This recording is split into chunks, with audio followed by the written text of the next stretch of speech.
गायत्री महामंत्र से परम पूज्य गुरुदेव को प्रणाम करें आज की कक्षा के लिए। ओम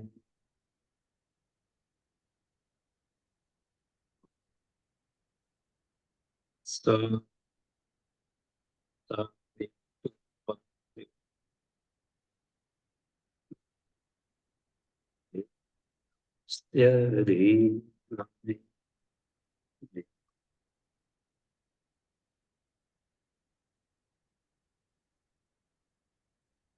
जी प्रणाम।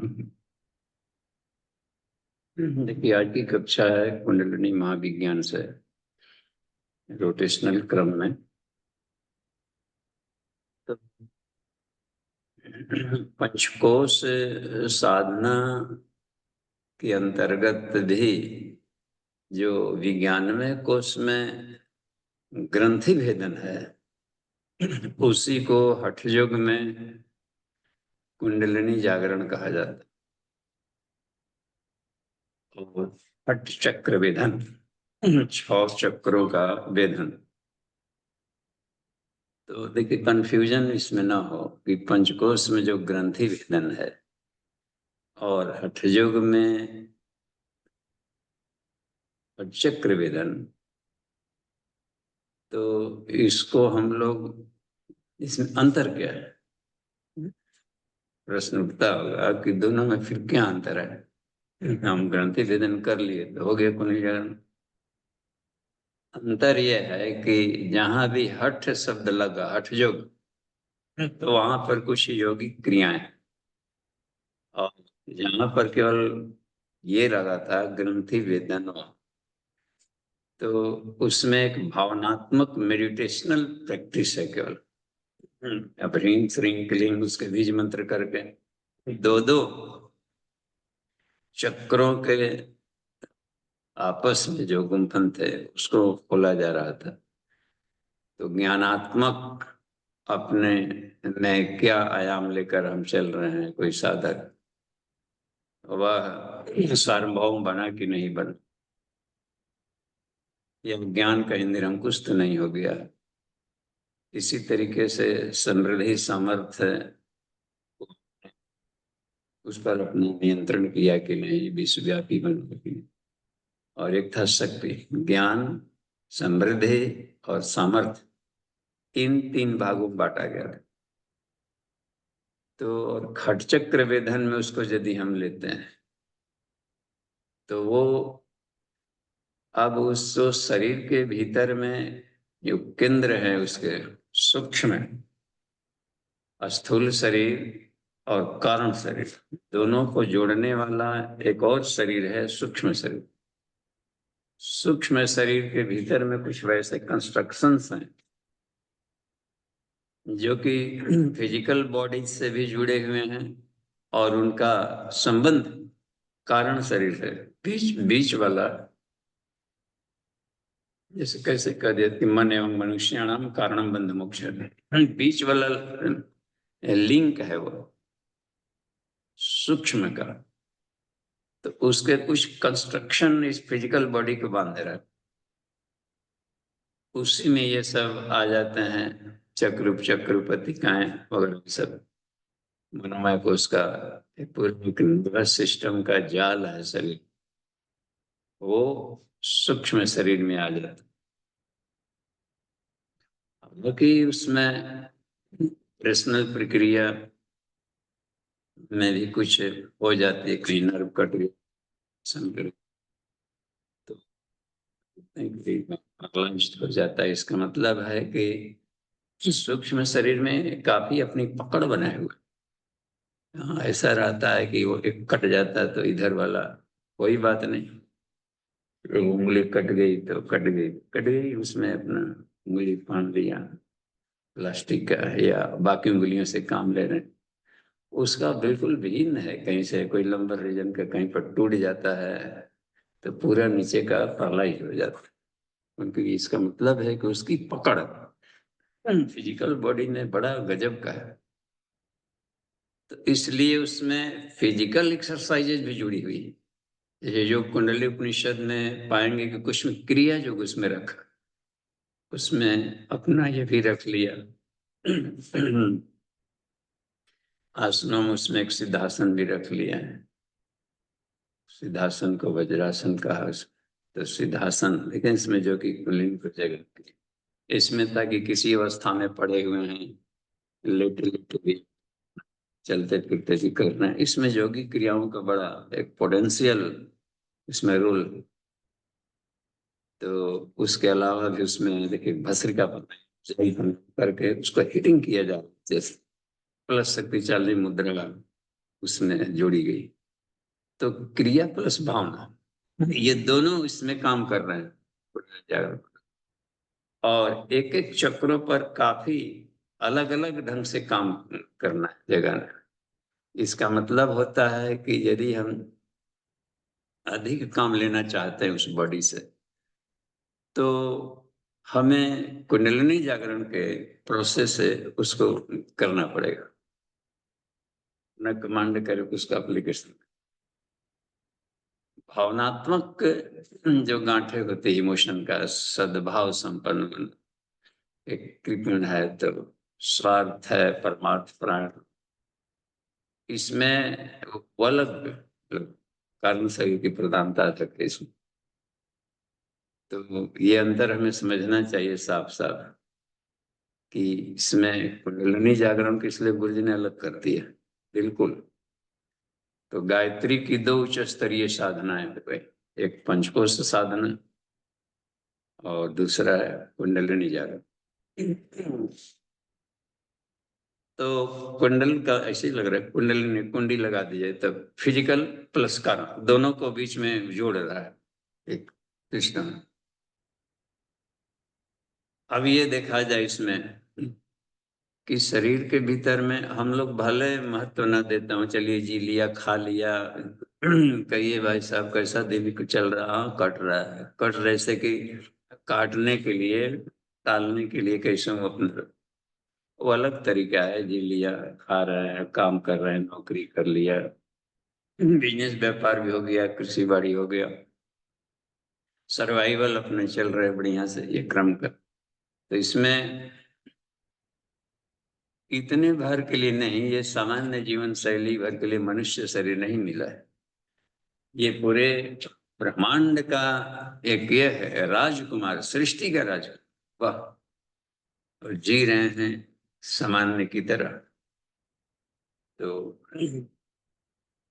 देखिए इसमें एक उपनिषद का 5वां वाला मंडल है, उसमें भरद्वाज ऋषि पूछते हैं याज्ञवल्क्य ऋषि से कि आदमी आदमी की रचना क्यों हुई, मनुष्य शरीर क्या जरूरत पड़ेगी ईश्वर को बन। मानवम उत्तर दे रहे हैं याज्ञवल्क्य ऋषि, मानवम सृष्टम चक्रे सहयोगिनम आत्मना। ईश्वर ने मनुष्यों की रचना किया है अपना सहयोगी के रूप में, ये हमारे कुछ असिस्टेंट रहेंगे, सहयोगी रहेंगे, सहायक सहयोगी। राजा हैं तो हमको एक सहयोगी चाहिए, मंत्री, मंत्री परिषद, मंत्रिमंडल, राजाओं के यहाँ अपने कुछ होते थे दरबारी गण, बात बात में इमरजेंसी मीटिंग बुला लिया, सलाह ले लिया क्या किया जाए आपातकाल। तो उनको अब इतना सारा अनंत ब्रह्मांड है, अनंत ब्रह्मांडों को संचालन करने के लिए देखे कि कैसा कृति बना ले, मानव मानव की रचना किया। स्वतंत्र शासकम नास्ते, स्वतंत्र शासक रूप में नहीं बना लिया कि थोड़ा सा घर द्वार खरीद लिया, प्लॉट, बस ये हमारा है, हमारा इसी पूरा जीवन है मैं, थोड़े दायरे में अपना एक स्वायत्त शासी, एक स्वतंत्र चलाने लगे संस्था। इसके लिए है ही नहीं, पूरा विश्व का पसारा है और उसमें सबको घूम घूम करके देखना, ये सब पूरा अपना पूरा व्यापार, सृष्टि व्यापार को संभाल सकता है। तो साफ जाहिर है कि यहाँ है ग्रह नक्षत्र कितने दूर हैं, उनकी भी किरणों का, अब देखिए समुद्र में ज्वार भाटा आ रहा है तो चंद्रमा की समीपता, और देखिए पूर्णिमा के दिन अधिक उसमें आकर्षण अमावस्या के दिन भाटा, इसमें देखिए ज्वार आ गया, पार चढ़ा। इसका मतलब है कि ज्योति पिंड आकाश में है, सब मैग्नेट्स हैं और आदमी का शरीर भी मैग्नेट है। तो ये मैग्नेट आदमी का एक ऐसा मैग्नेट है, वो मैग्नेट अपने ढंग से चल रहा है, वो अपना खुद का मैग्नेटिज्म घटा बढ़ा नहीं रहा। लेकिन मनुष्य की विशेषता ऐसी रखी गई है कि वो चाहे तो अपना मैग्नेटिक फील्ड बढ़ा करके देवता बन सकता है, और बिल्कुल विश्व मानव पूरे अपने आप को प्रजापति तक, ब्रह्मा विष्णु महेश स्तर के मैग्नेटिक फील्ड बढ़ा सकता, या फिर मैग्नेटिक फील्ड घटा करके नर पशु, नर पिशाच, नर कीटक के रूप में जी सकता है। तो सेल्फ मैग्नेटिक फील्ड बढ़ाना, इसके भीतर में कुछ मशीन लगे हैं जिसको हम चेतना का रिफाइनरी मशीन कर सकते हैं। तो कॉन्शसनेस को रिफाइन करने वाला इस बॉडी, सारे प्रकृति के जीव को अध्ययन किया जाए तो वे सब प्रकृति के प्रवाह के अनुसार लुढ़क रहे हैं। ठंडा गर्मी के आधार पर आ गया गर्मी, तब ऐसा नहीं कैसे फ्रिज व्रिज बना लिए, करके रख लिया। मनुष्यों को देखिए समायोजन संतुलन करने का करना, यहाँ नहीं पहुंच सकते, वायुमान बना लिया, उड़ करके कहीं पर चले जाना, ये करना। बेचारे पशुओं के लिए उस स्तर की बात नहीं बन रही। लू चल रही है, पड़ा हुआ है, ओले पड़ रहा है, क्या तो लग रहा है कि वो 84-85 की बात है कि इस राजस्थान में कहीं कार्यक्रम था, कोई क्षेत्र है बहुत, वहां संतरे के बागान के बागान थे। संजोग से बिना मौसम का कहीं से बादल खराब हुआ और ओले पड़ने लगे थे, इतने भारी भारी, एक एक 5-5 किलो के भी गिरे थे। बहुत सारे भेड़े मर गए थे, कहाँ भेड़ जाएंगे, आदमी तो इधर उधर भाग कर कहीं छुप छप गया। वो पड़े हुए हैं प्रकृति पर, ईश्वर भरोसे, प्रकृति भरोसे। सारे संतरे के दम खत्म, माने लगा कि करोड़ों की क्षति किसानों को हुई होगी। नदियों में जैसे लगते ग्लेशियर गल गया हो, इतना बारिश। गांव से बाहर हम लोग थे तो नदी में इतना ठंड हो गया कि पैर नहीं रख सकते, बह जाते, उधर ही पड़े रहे रात भर। 200 किलोमीटर दूर अगला कार्यक्रम है, तो रास्ते में पैदल अटैची पर माथा पर ले करके सारे भाई हाँक ले गए कि चलिए पैदल चले। और फिर नदी में भी तैर करके जाना, अटैची प्रवज्य का बड़ा अलग आनंद है। तो इसमें जो जीवटपन आ रही है प्रकृति के साथ में, तो वो जीवटपन, बुद्धि, सब तैरना, ये सब शरीर के भीतर के शक्ति केंद्रों को यदि थोड़ा सा एक्टिवेट कर लिया जाए तो बड़ा मजेदार जर्नी है लाइफ का। तो पंचकोश साधना के प्रैक्टिस गुरुदेव ने कराया, उसका लाभ हमने देखा कि ये इफिशियंसी, दक्षता और बढ़ गई किसी चीज में। अध्ययन करते समय पहले जो समझ में नहीं आता था, पांचों कोशों को थोड़ा चमका लिया, रिफाइन कर लिया, गला डाला लिया, तो देखे कि वेद के अर्थ है, जो मंत्र है और अपने आप अर्थ बोल रहे हैं। ये पौधे शरीर में जो बराबर रोगों का घर बना हुआ था, देखे कि अब रोग अब दूर से सलाम करने लगे। सर्वाइवल ये रखा गया था, अवेद के अर्थ प्रैक्टिकल में आने लगे। ये था जीवेम सरदा शतम, 100 बरस के पहले अपने को बूढ़ा कहना ही नहीं है, बूढ़ा वो वेद का अपमान। अब इधर देखिए 100 वर्ष का पहले ही आदमी रिटायरमेंट के साथ में, हमने देखा कि ये तो सचमुच में ऐसी ऐसी योग साधनाएं हैं हठ योग में, कुंडलिनी जागरण के प्रोसेस में, उसमें एपीएम भी कहलाता है। हठ योग को एपीएम भी कहते हैं, जैविक क्रियाओं। ए यानी आसन, प्राणायाम, मुद्रा, बंद, ये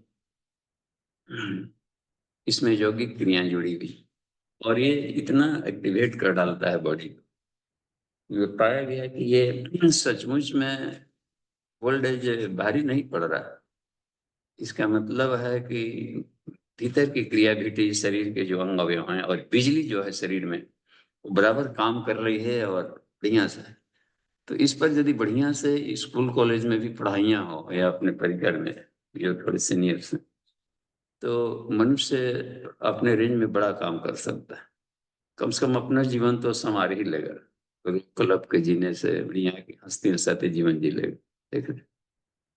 तो इसमें कुंडलिनी जागरण ही आज के समय में कुंडलिनी जागरण एक आवश्यक बन गया है, आवश्यक। कितने रोगों की बाढ़ है, बढ़ रही है। और टेम्परेचर भी देखिए कितना, मौसम कितना हो गया बेपाट। पहले दिसंबर के महीने में ऐसा लगता था कि काफी ठंड नवंबर से ही आने लगी। अभी लग रहा है कि वो अभी सामान्य है, काफी दूर जनवरी फरवरी उधर भाग। ग्लेशियर मिलते थे पहले, हम गए 1985 में हिमालय, सब देखा वहां नीचे ग्लेशियर छूट जाते थे बादल हटाकर, उधर कहीं अब ग्लेशियर ही कहीं नहीं मिल रहा। गोमुख भी रास्ता अपना बदल रहा, गोलाई है, पहाड़ पर सब तेजी से, जो ग्लोबल वार्मिंग के सब चलते, ऐसे में रोगों के भी बढ़ आ रही है ना। सैटेलाइट छूटते हैं, ओजोन का परत है उसको छिद्रदार कर दिया, चिथड़ा चिथड़ा, अब घातक किरणें आ रही है, जो पृथ्वी की रक्षा करने वाला कवच था वो भी डैमेज होगा। तो रोगों की बाढ़ बढ़ गई। परमाणुओं का विस्फोटक प्रयोग करने से भी तरह तरह के रेडिएशन आने लगे। मानवीय की आचार संहिता ऐसी हो गई है कि जीवन शैली ही बदल गया। साधना के प्रति आदमी तब साधना करता है योगा जबकि रोग से ग्रसित हो गया। डॉक्टर भी अब ये कर रहे हैं, जाइए अब तब दना दना फूल गया है, बॉडी डायबिटीज हो गया है, तो मॉर्निंग वॉक में लाचारी है, क्या करें, जरा टल रहे हैं। और सब जो घर में पड़े रहते थे क्यों करना, बाध्यता है, करना पड़ेगा, इसमें लाचारी है, क्या करें। दवाइयाँ रिएक्शन कर रही शरीर में, तो वो बाध्यता तो प्रकृति बाध्य कर देती है। तो अभी के लिए survival of the fittest, Darwin's ने बड़ा अच्छा किया लोगों ने, स्ट्रगल फॉर एग्जिस्टेंस। हमें स्ट्रगल करना पड़ता है संसार में अपने, क्यों, सरवाइव के लिए। और सरवाइव कौन करेगा, सर्वाइवल ऑफ द फिटेस्ट, जो फिटेस्ट हो। अपने को फिटेस्ट बनाए रखना परिस्थितियों में। बुढ़ापा निकल रहा है, चला गया, ओल्ड एज के आदमी, जनरेशन बदल रहे हैं, नए जनरेशन के बच्चे आ रहे हैं, नई सोच लेकर के आ रहे हैं, नए उमंग है उनके जीवन में, नई स्फूर्ति गजब। और लगता है कि वैज्ञानिक ही पैदा ले रहे हैं, जन्म से ही एकदम सारे कंप्यूटर साइंस में इतने एक्सपर्ट सब। लग रहा है कि जो चेतना का पार्टिकल अंतरिक्ष में थे वो सब उनकी अब बारी आ गई।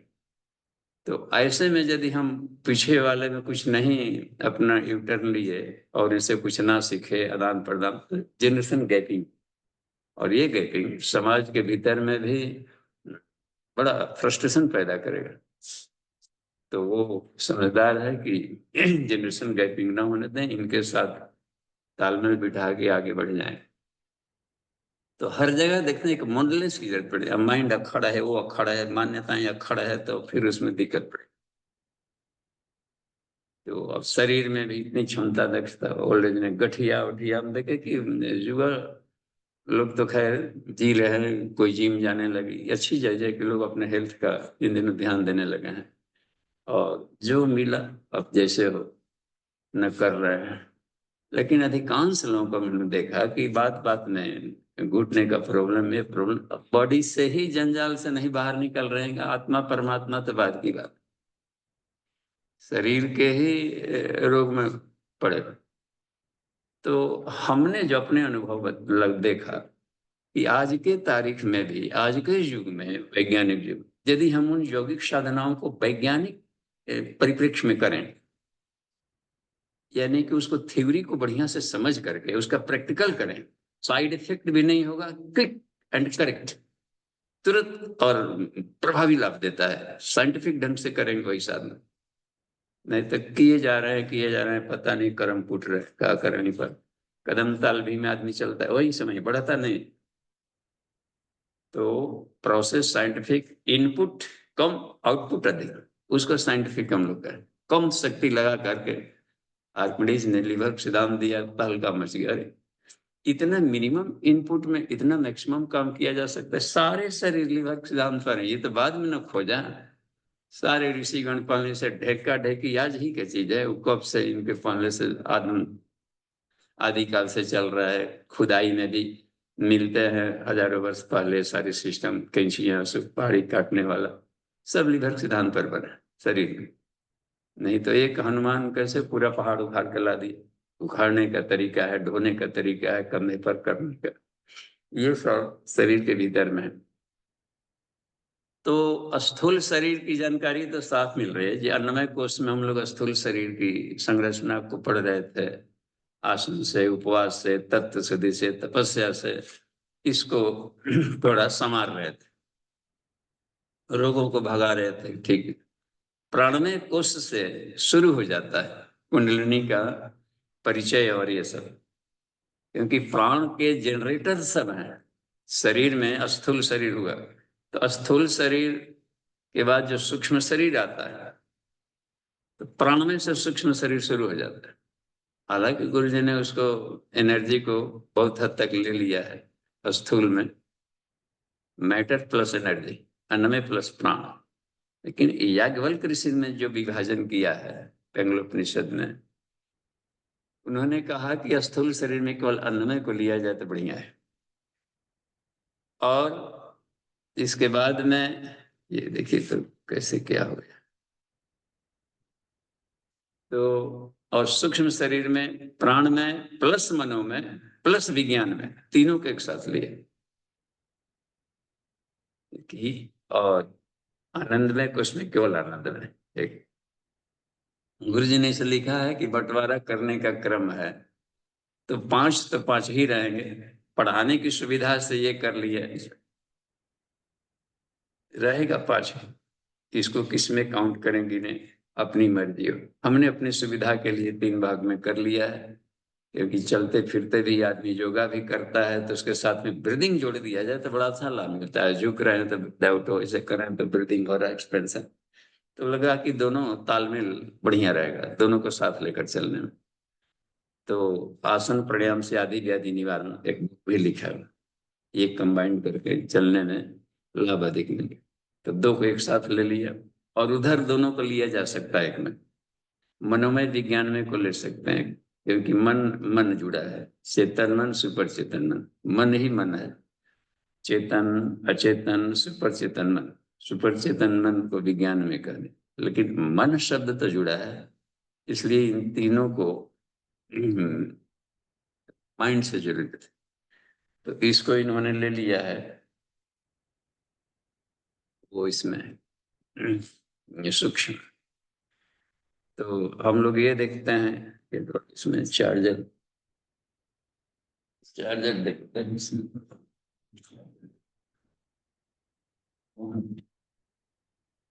शुरू करते हैं इसमें। ये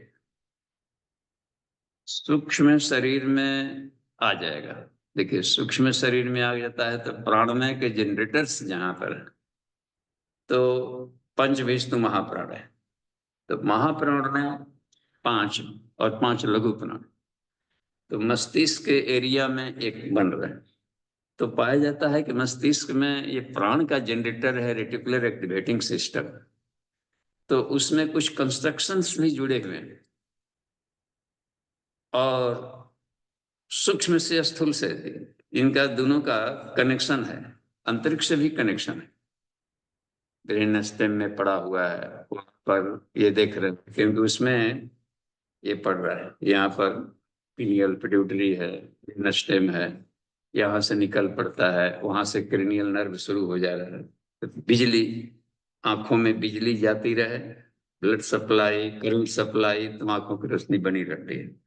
एक भी फेल होता है तो आंख पर प्रभाव पड़ता है, कानों में भी। एक भी फेल किया दोनों में से तो अन्नमय कोश का तो जा रहा है, यहाँ से भोजन रस वगैरह पहुंच रहा है ब्लड कैपिलरी से, और सूक्ष्म शरीर में करंट सप्लाई भी जा रहा है, तो उसमें नर्व सिस्टम्स के माध्यम से भी पहुंच रहे हैं। तो इसका मतलब होता है कि इसमें स्थूल और सूक्ष्म का हर बॉडी सेल में अब देखिए कनेक्शन जुड़ रहा है ना किस तरह। उस पर देखें बारीकी से कि कैसे काम कर रहा है शरीर में। तो यहाँ पर एक जाल मिल गया, ठीक है। यानी कि हम जैसे ही प्राणमय कोश में जाते हैं तो हमें कुंडलिनी जागरण से पाला पड़ जाता है। कुंडल एक दोनों का कॉम्बिनेशन बना हुआ। गले में भी देखिए दिनों कितना ये पहुंच रहा है प्रॉब्लम, थायराइड प्रॉब्लम, सिंधन होने, और बाहर का दवाइयाँ किस लिए असर भी नहीं पड़ रहा, हम अपने विचार से ऐसा बोल रहे हैं कि ये किसी और का बात ही नहीं मान रहा है, वो सूक्ष्म से भी जुड़ा है ना उसका। हार्मोनल सिस्टम केवल शरीर के पार्ट्स है तो ठीक है, बनावट है, कुछ तो वहां पर थायराइड दिखने को मिल जा रहा है, थायराइड ग्लैंड को निकाल दिया ऑपरेशन कर, ठीक, उसको ठीक क्यों नहीं किए, निकाल दिए बाहर के, नहीं हमको पता नहीं चल रहा था कैसे ठीक जब डैमेज हो रहा है, ठीक नहीं हो रहा है। तो ऋषियों ने इसको कहीं देखा कि निकालते नहीं थे वो लोग, उसको ठीक करते थे। तो वहां पर से पाया गया ऋषियों का कि जो बिजली भी जरूरत पड़ रही इसमें, और वो यदि विशुद्धि चक्र के बिजली से उसको पैदा कर दे, जनरेटर है वहां पर, देखिए प्राण का, जिसको ऋषियों ने अपनी भाषा में उदान देवदत्त कह दिया, तो ये बिजली से उसको जगाया, चाहे जलंधर बंद किया हो या उत्प्रेत किया हो या घर्षण से बुझाई प्राणायाम किया हो, इसको एक्टिवेट किया, तो पाया कि इस बिजली के करंट जा जा करके उसको ठीक करने लगा, और थायराइड्स प्रॉब्लम को ठीक कर दिया। स्थूल में भी लिया, थोड़ा सा गिलोय वगैरह कुछ वैसा चीज खा लिया कि वो यहाँ पर जो गर्मी पैदा हो जाए, मुलहठी गिलोय कुछ ऐसा हर्बल या कफ निसारक सब्जियां, साग सब्जी इसे लेने लगे। तो डाइटरी सप्लीमेंट को अन्न में से लिए और प्राण में से किया कि बिजली सप्लाई किया, तो पाया कि फिर से वो एक्टिवेट हो गया। कुछ गुरुदेव लिखते हैं अपने वांग्मय में, वांग्मय 13 हमें पढ़नी चाहिए और 15, दो पढ़ेंगे तो बहुत बहुत ऊंचाई तक चले जाएंगे, उसमें सारी साधनाएं दिया है, गायत्री पंचकोशी साधना, उपलब्धियां, सावित्री, कुंडलिनी, तंत्र। तो ये सभी साधकों के लिए ये बहुत ही बड़ा एक तरीके से इंसाइक्लोपीडिया है, प्रैक्टिकल करके उसको कमांड करने में एक लंबा समय लग जाता है, और उसके बाद तो आनंद ही आनंद है।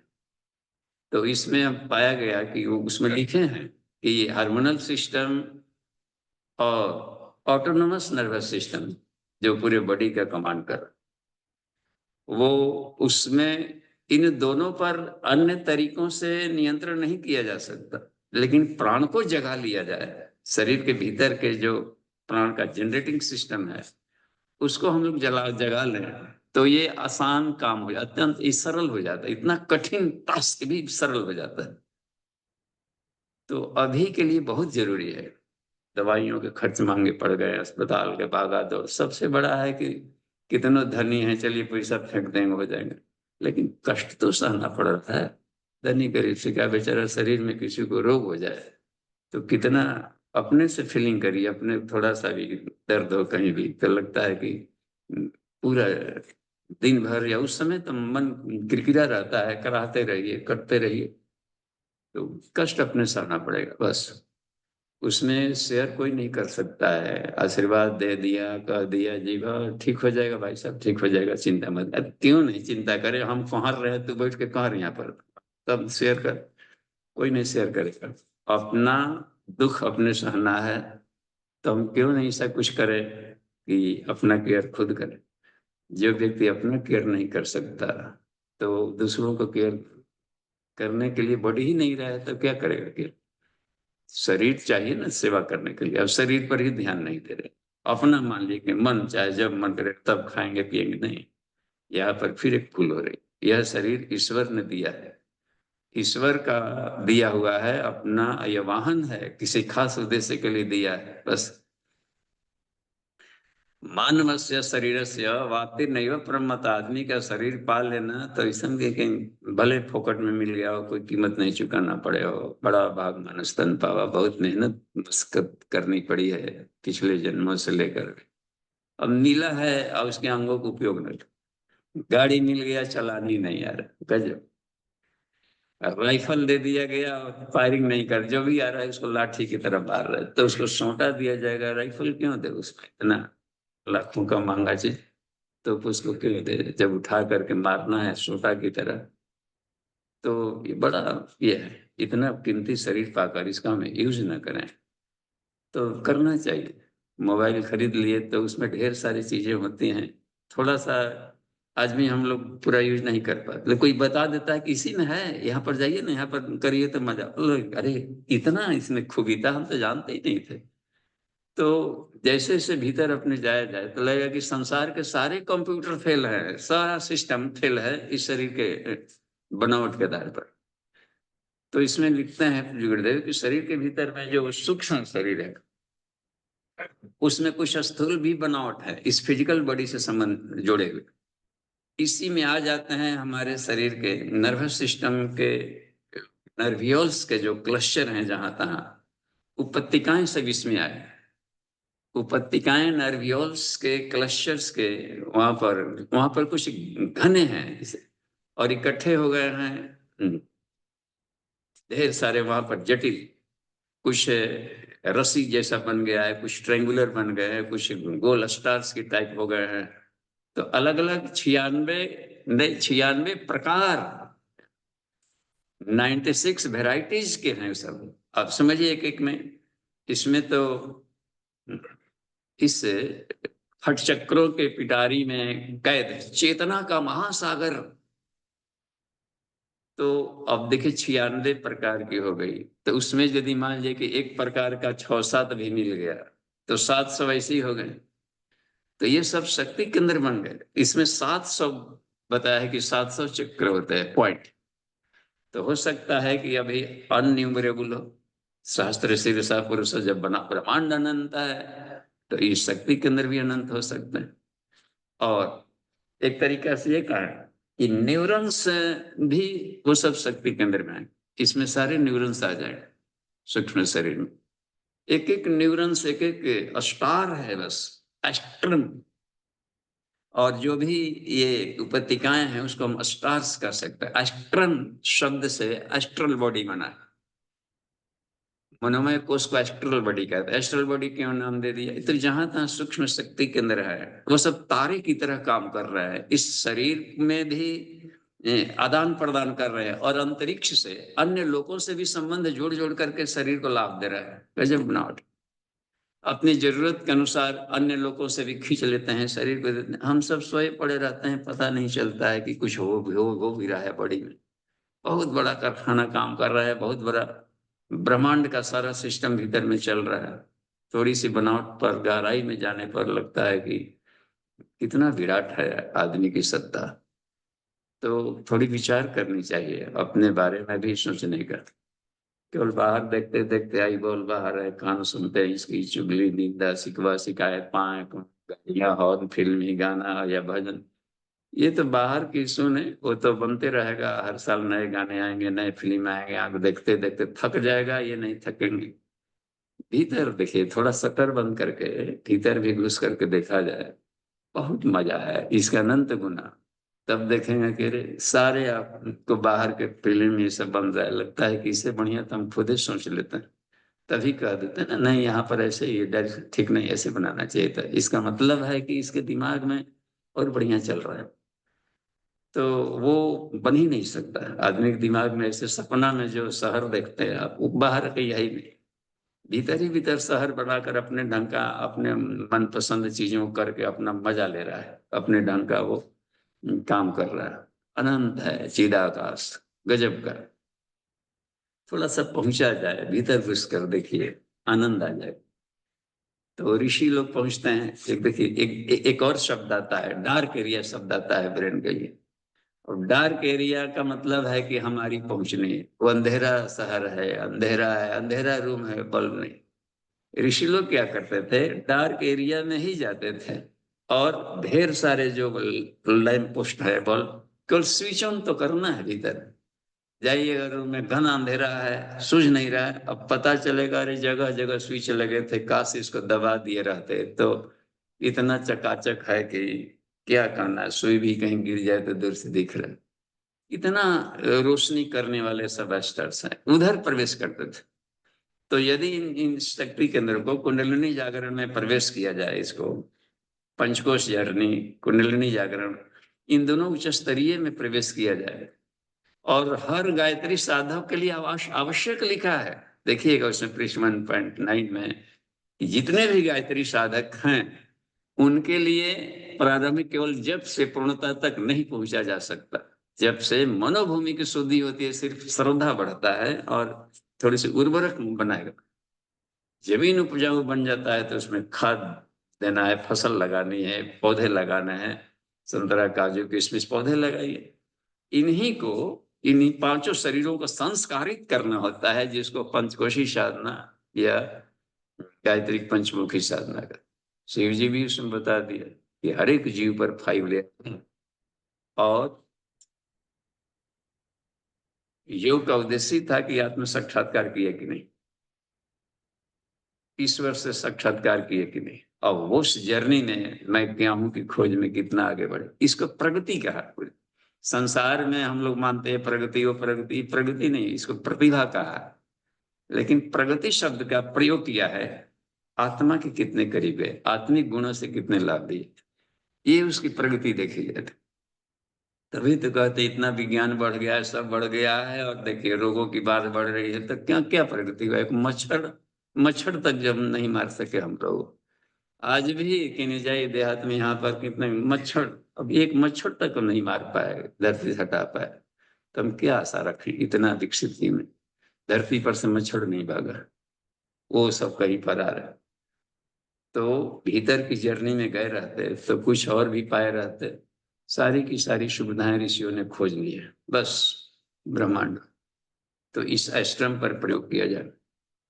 तो एस्ट्रल बॉडी में कुछ केंद्र है। अच्छा, उपतिकाओं के गठन में पाया गया, उपतिकाओं के बारे में ऋषियों ने पाया, और उपतिकाएं से ही सारा स्वास्थ्य निर्भर कर रहा है। ये हार्मोनल सिस्टम, ये चक्र, उपचक्र, उपदिकाएं सभी इसी में आ जाते हैं, स्थूल सूक्ष्म के लिंक में काम करते हैं। बड़ा ऑफिस, उससे भी बड़ा ऑफिस, उससे भी बड़ा ऑफिस, ऐसे सब।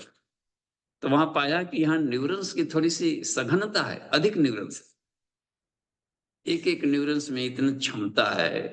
कहा जाता है कि भीम ने अपने महाभारत में युद्ध में एक हाथी को ऐसा फेंक दिया, आज तक लौटा नहीं। इसका मतलब है कि प्रकाश की वेलोसिटी से फेंका होगा, तभी वो ऊर्जा में बदला है। म्यूजिकल टेंसी स्क्वायर वाले फॉर्मूले पर इस तरीके से वो फेंक दिया होगा, वो ऊर्जा में बदल गया। नहीं लौटने का मतलब है कि ऊर्जा में बदल गया। ब्लैक होल में गए तो कहाँ गए पता नहीं चला, ऊर्जा में बदल गया। बस, तो ये इतना ताकत कहां से ला ली? तो कहा जाता है कुछ एक न्यूरॉन्स को जगा लिए थे। जब इतना ताकत है कि न्यूरॉन्स में, तो समझिए ऋषिगण कितना अपने आप को पहुंच बना लेते होंगे, कहीं से कहीं पर आकर के जाना। नारद की गजब की स्थिति थी, कहीं प्रकट होना, कहीं गायब हो जाना, ये बने रहना। मार्कंडे ऋषि पर विजय प्राप्त कर लिया, इस पितामह, गजब गजब सब लोग, जब तक चाहो जियो, ये गजब की स्थिति शरीर में बना लिया। तो ये सब चक्रों का खेल है, घट चक्र जागरण का खेल है इसमें, उपत्यकाओं की इसमें केंद्र है। अच्छा, तो ये जो बन गैंग्लियन को देखिए अपने रीढ़ के हड्डी के चारों तरफ जो निकला है, रीढ़ के हड्डी में से नर्व निकलते हैं, मोटे मोटे सुतली की तरह निकला। उसके बाद में वहां पर बॉल टाइप के बन जाते हैं, बल्जी बल्जी स्ट्रक्चर है गैंग्लियंस। न्यूरॉन्स का वो एक तरीके से समूह है, वहां अधिक न्यूरॉन्स है, और वहां से अनेकों शाखाएं निकली है, तो ढेर सारे निकलते हैं। फिर एक एक न्यूरॉन्स को भी देखा जाए तो उसमें डेंड्रन्स जो निकल रहे हैं या एक्शन निकल रहा है, मुख्य डेंड्रन्स, उसमें फिर जाल निकल रहा है और एक दूसरे से जुड़ा है। ये सारे उपत्यकाएं, चक्र, उपचक्र, ये सब केंद्र से, ब्रेन से भी जुड़े हुए हैं, प्लस आपस में भी जुड़े हैं। आओ भैया आओ, सब आपस में हाथ में हाथ मिला करके काम कर रहा है, ये गजब है सब। तभी थोड़े, अब कहाँ नीडल चुभा पैर में और आंख आंख आंसू दे रहा है, यहाँ रे गनगना गया। इसका मतलब है कि सारे तार सर्किट आपस में जुड़े हैं, गजब का। तो ये आप देखें इसको करके। अच्छा, चक्र है शरीर के भीतर में, तो चक्रों को हालांकि सूक्ष्म में कह दिया जाता है, सूक्ष्म शरीर में अब चक्रों को हम हूबहू नहीं, उसमें सामर्थ्य अधिक है, सूक्ष्म लोगों संबंध है, लेकिन स्थूल से भी तो है। वहां पर कोई टूट फूट हो जाए तो उस एरिया के खत्म हो जाता है, उस एरिया में सुन कहीं यहाँ पर टूट गया था, बांह सुन पैरालाइज हो गया है रीढ़ की हड्डी में ये। और ये जो वर्टिब्रल कॉलम है ब्रेन में, जहां पर चक्र उपचक्रों का जखीरा है, मस्तिष्क में रीढ़ की हड्डी को देखा जाए, रीढ़ की हड्डी को हम देखें तो कहीं अपने नेट में गूगल में कभी कभी खोजना चाहिए, खाली समय में क्या बैठ करके गफा करें, खोली कर देखिए इसमें क्या है, इसमें सूक्ष्म शरीर में। तो ब्रेन के पार्ट में एक ऊपर वाला है, तो ब्रेन स्टेम है ये ऊपर वाला, वो पाया कि इसमें पॉजिटिव करंट है, और इसी को मैग्नेट में रीढ़ की हड्डी के निचले हिस्से में जाते जाते आधा के बाद से नीचे निगेटिव आ जा रहा है रीढ़, जैसे चुंबक में धन north pole south pole, north pole south pole, तो काढ़ा एक महीना आ जाता है, लंबर जन से शुरू हो जाता है काढ़ा एक महीना, यानी सारे घोड़े के पूंछ की तरह ढेर सारे बाल की तरह निकल गए नीचे, और नीचे आकर के कॉइल बना लिया जिसको मूलाधार कर दिया जाता है। तो इस क्रम में हम देखा जाए, अच्छा काढ़ा एक महीना में कहीं भी इधर टूट जा रही है या थोड़ा सा भी, ऑपरेशन बहुत डेंजरस होता है। जहां रीढ़ की हड्डी में उधर ऑपरेशन करने वाले सफल क्लास 1 एक्सपर्ट डॉक्टर नहीं रहे तो पैरालाइज हो जाता है, इसलिए लोग डरता है कि नहीं कमर वाला हिस्सा में ऑपरेशन, डॉक्टर बोल दिए देखिए वो किए थे वो देखिए वहां पर उनको आ गया दिक्कत, प्रॉब्लम। प्रॉब्लम इसलिए आ रहा है ना कि वहां पर नर्व का जाल है सब, इसलिए उसमें कोई एक्सपर्ट होगा चिकित्सक, तभी वहां पर सफलता से कर पाएगा। बहुत सारे तंत्रिका तंतुओं का एक निकला है गुच्छा, और वहां से अपना नीचे शुरू हो जाता है। तो हमने पाया कि इसमें चक्रों के क्रम में जब देखे तो मूलाधार के क्रम को, अच्छा देखिए हम लोग थोड़ा सा चलते हैं मूलाधार के तरफ से आगे बढ़ते हैं।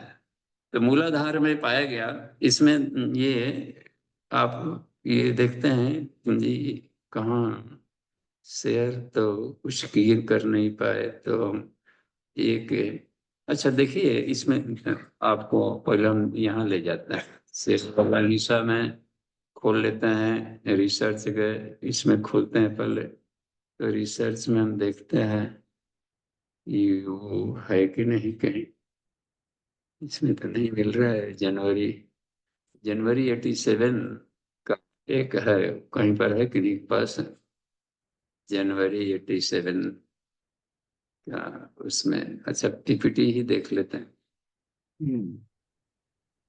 जनवरी 87 वाला कहीं है आपके पास अमन जी उसमें? जी मैं बाबूजी एक मिनट देखता हूँ, मुझे देखना पड़ेगा, एक मिनट। हाँ, जनवरी 87 का, अच्छा हम देखते हैं यहाँ पर बुक्स में कहीं होना चाहिए, बुक्स में नहीं है पीपीटी। जनवरी 87 आपके पास है तो उसको खोलिए तो जी जी सतासी जी। जी अखंड बाबूजी जो, एक मिनट, मैं अभी एक को खोलता हूँ। अच्छा ये नहीं खोल पा रहे हैं तो अच्छा देखिए हम पीपीटी से, हाँ तब तक से तो इसमें आ गई बात। होगा तो उसमें आप देखेंगे तो ये जनवरी 87 नहीं तो पीपीटी, ये पीपीटी महामुद्रा, तो पीपीटी में वांग में शर्मा इसमें देखते हैं कुंडलिनी साधना में प्राणायाम, तो कुंडली ये भी नहीं है। जी बाबूजी मैं अभी इसको शेयर कर रहा हूँ। उसको शेयर करिए तो, और उसमें जी जाइए, उसमें 30 पेज पर जाइए तो उस अखंड ज्योति में पेज नंबर 30 पहुंचिए, जिनके पास भी हो देख सकते हैं कुंडलिनी, कहाँ पर रिसर्च हो गया बुक्स है जी बाबूजी ये, आप देख पा रहे हैं? रही हमको इसमें, रही हम बैक होते हैं तब देख पाएंगे आपको। जी मैंने शेयर तो कर दिया है, आप देख लीजिए कौन सा इसमें खोलना है चित्र। हाँ अच्छा ये खोले हैं तो, अच्छा मैंने उसमें पेज नंबर और शुरू तरफ ले जाए तो मूलाधार शुरू वाला की देखिए। तरफ मूलाधार हाँ वाला, एक तो ये है डाइपोल। हाँ ये उसके पहले लीजिए, और पहले, और सभी पहले होना चाहिए था, बस रुकी, ये 10वां, ये देखिए ये इसी में है जो आज का विषय है, कि घट चक्रों के पिटारी में बंद चेतना के महासागर, ये टॉपिक उसी में है। आज के विषय वाले चैप्टर में यह है, उसमें अखंड ज्योति विशेषांक हम लोग पढ़ रहे हैं अभी आज की क्लास में, उसमें यह तस्वीर दिया है। अब देखिए मूलाधार चक्र में देख रहे हैं, यहाँ पर जो पढ़ रहे हैं इस चक्र में, तो ये 4 क्लस्टर्स आ रहे हैं नर्व फाइबर्स के। पैरासिम्पैथेटिक तरफ से भी आ रहा है, क्योंकि पैरासिम्पैथेटिक है और क्रेनियल भी कहलाता है और सैक्रल भी। क्रेनियो सैक्रल है वो। मस्तिष्क में से भी 5 निकलते हैं नर्व्स, उसमें आ जाते हैं, तीसरा, पांचवा, सातवां और ये कहते हैं 9वां 10वां वेगस नर्व वगैरह सब निकलता है इससे, और वो पूरे सिस्टम में जाता है। नीचे भी आ रहा है सब, साइकिल से आ रहा है सब। तो ये 2 आ जाता है पैरासिम्पैथिक तरफ से, और इधर सिंपैथेटिक नर्वस सिस्टम की तरफ से भी आ रहा है। तो 4 गुच्छा बन रहा है ये। तो इन चारों गुच्छों को ही 4 कमल कह दिया जाता है कि इसमें से जो मैग्नेटिक फील्ड निकलता है, ये चक्र ऐसे होते हैं कि प्रतिनिधि कि यहाँ पर एक मैग्नेटिक फील्ड ऐसा बनता है कि शरीर के कचड़ों को बाहर फेंक देगा जो, और अंतरिक्ष से कीमती चीजें इकट्ठा कर लेगा। ये गजब के चक्रवात पैदा करते हैं। और यहाँ पर यदि ये नीचे से ऊपर जो आप करते हैं पेरिनियल मसल्स को, अब यहाँ पर हाथ से वहां पर पहुंचेगा नहीं, क्योंकि आगे हम लोग बैठे रहते हैं। तो बैठे हुए रहते हैं हम लोग, तो आगे का प्यूबिक बोन होता है ना, पर प्यूबिक बोन एक हड्डी है जो कि वहां पहुंचने ही नहीं देगा हाथ को। पीछे से कॉक्सिक्स वाला एरिया रोक रहा है, इधर से नहीं, दोनों के बीच में पड़ा हुआ कुछ है। तो अपना साइक्रम वाला स्थिति है। तो स्वादिष्ठान, ये इसका देखिए, इसमें स्वादिष्ठान है, ये वाला एरिया में साइक्रम वाला एरिया है। तो इस स्वादिष्ठान से सब निकला, ये चारों इसमें नहीं कुछ निकला है। तो देखिए 1 2 3 4 इसमें कुछ नहीं निकल रहा, ये साइक्रम वाला एरिया है। ये सारे निकल कर इधर भी साइक्रम वाला से निकल रहा है। तो ये निकल करके बाहर गुच्छा बना लिया, सब कड़क वहीना के सारे तंत्र का आकर के बना रहा है।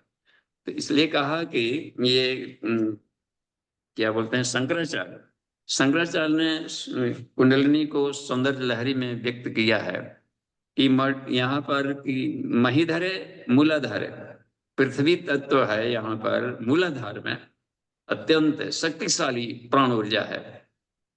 कम अपिधिका कि जल तत्व का भी यही ध्यान कर लें, पृथ्वी और जल का कंबाइंड ध्यान करें। इसलिए अपान और कूर्म के लिए स्वादिष्ठान के लिए कोई अलग से जनरेटर नहीं रखा है, इन दोनों हमेशा रहता है। रुद्र ग्रंथि बनाते हैं, जल भी चढ़ाया जाता है शिव जी पर, रहते हैं शिव जी पर जल, जल शिव जी, शिव जी शिव जी, जल ये बन रहे हैं।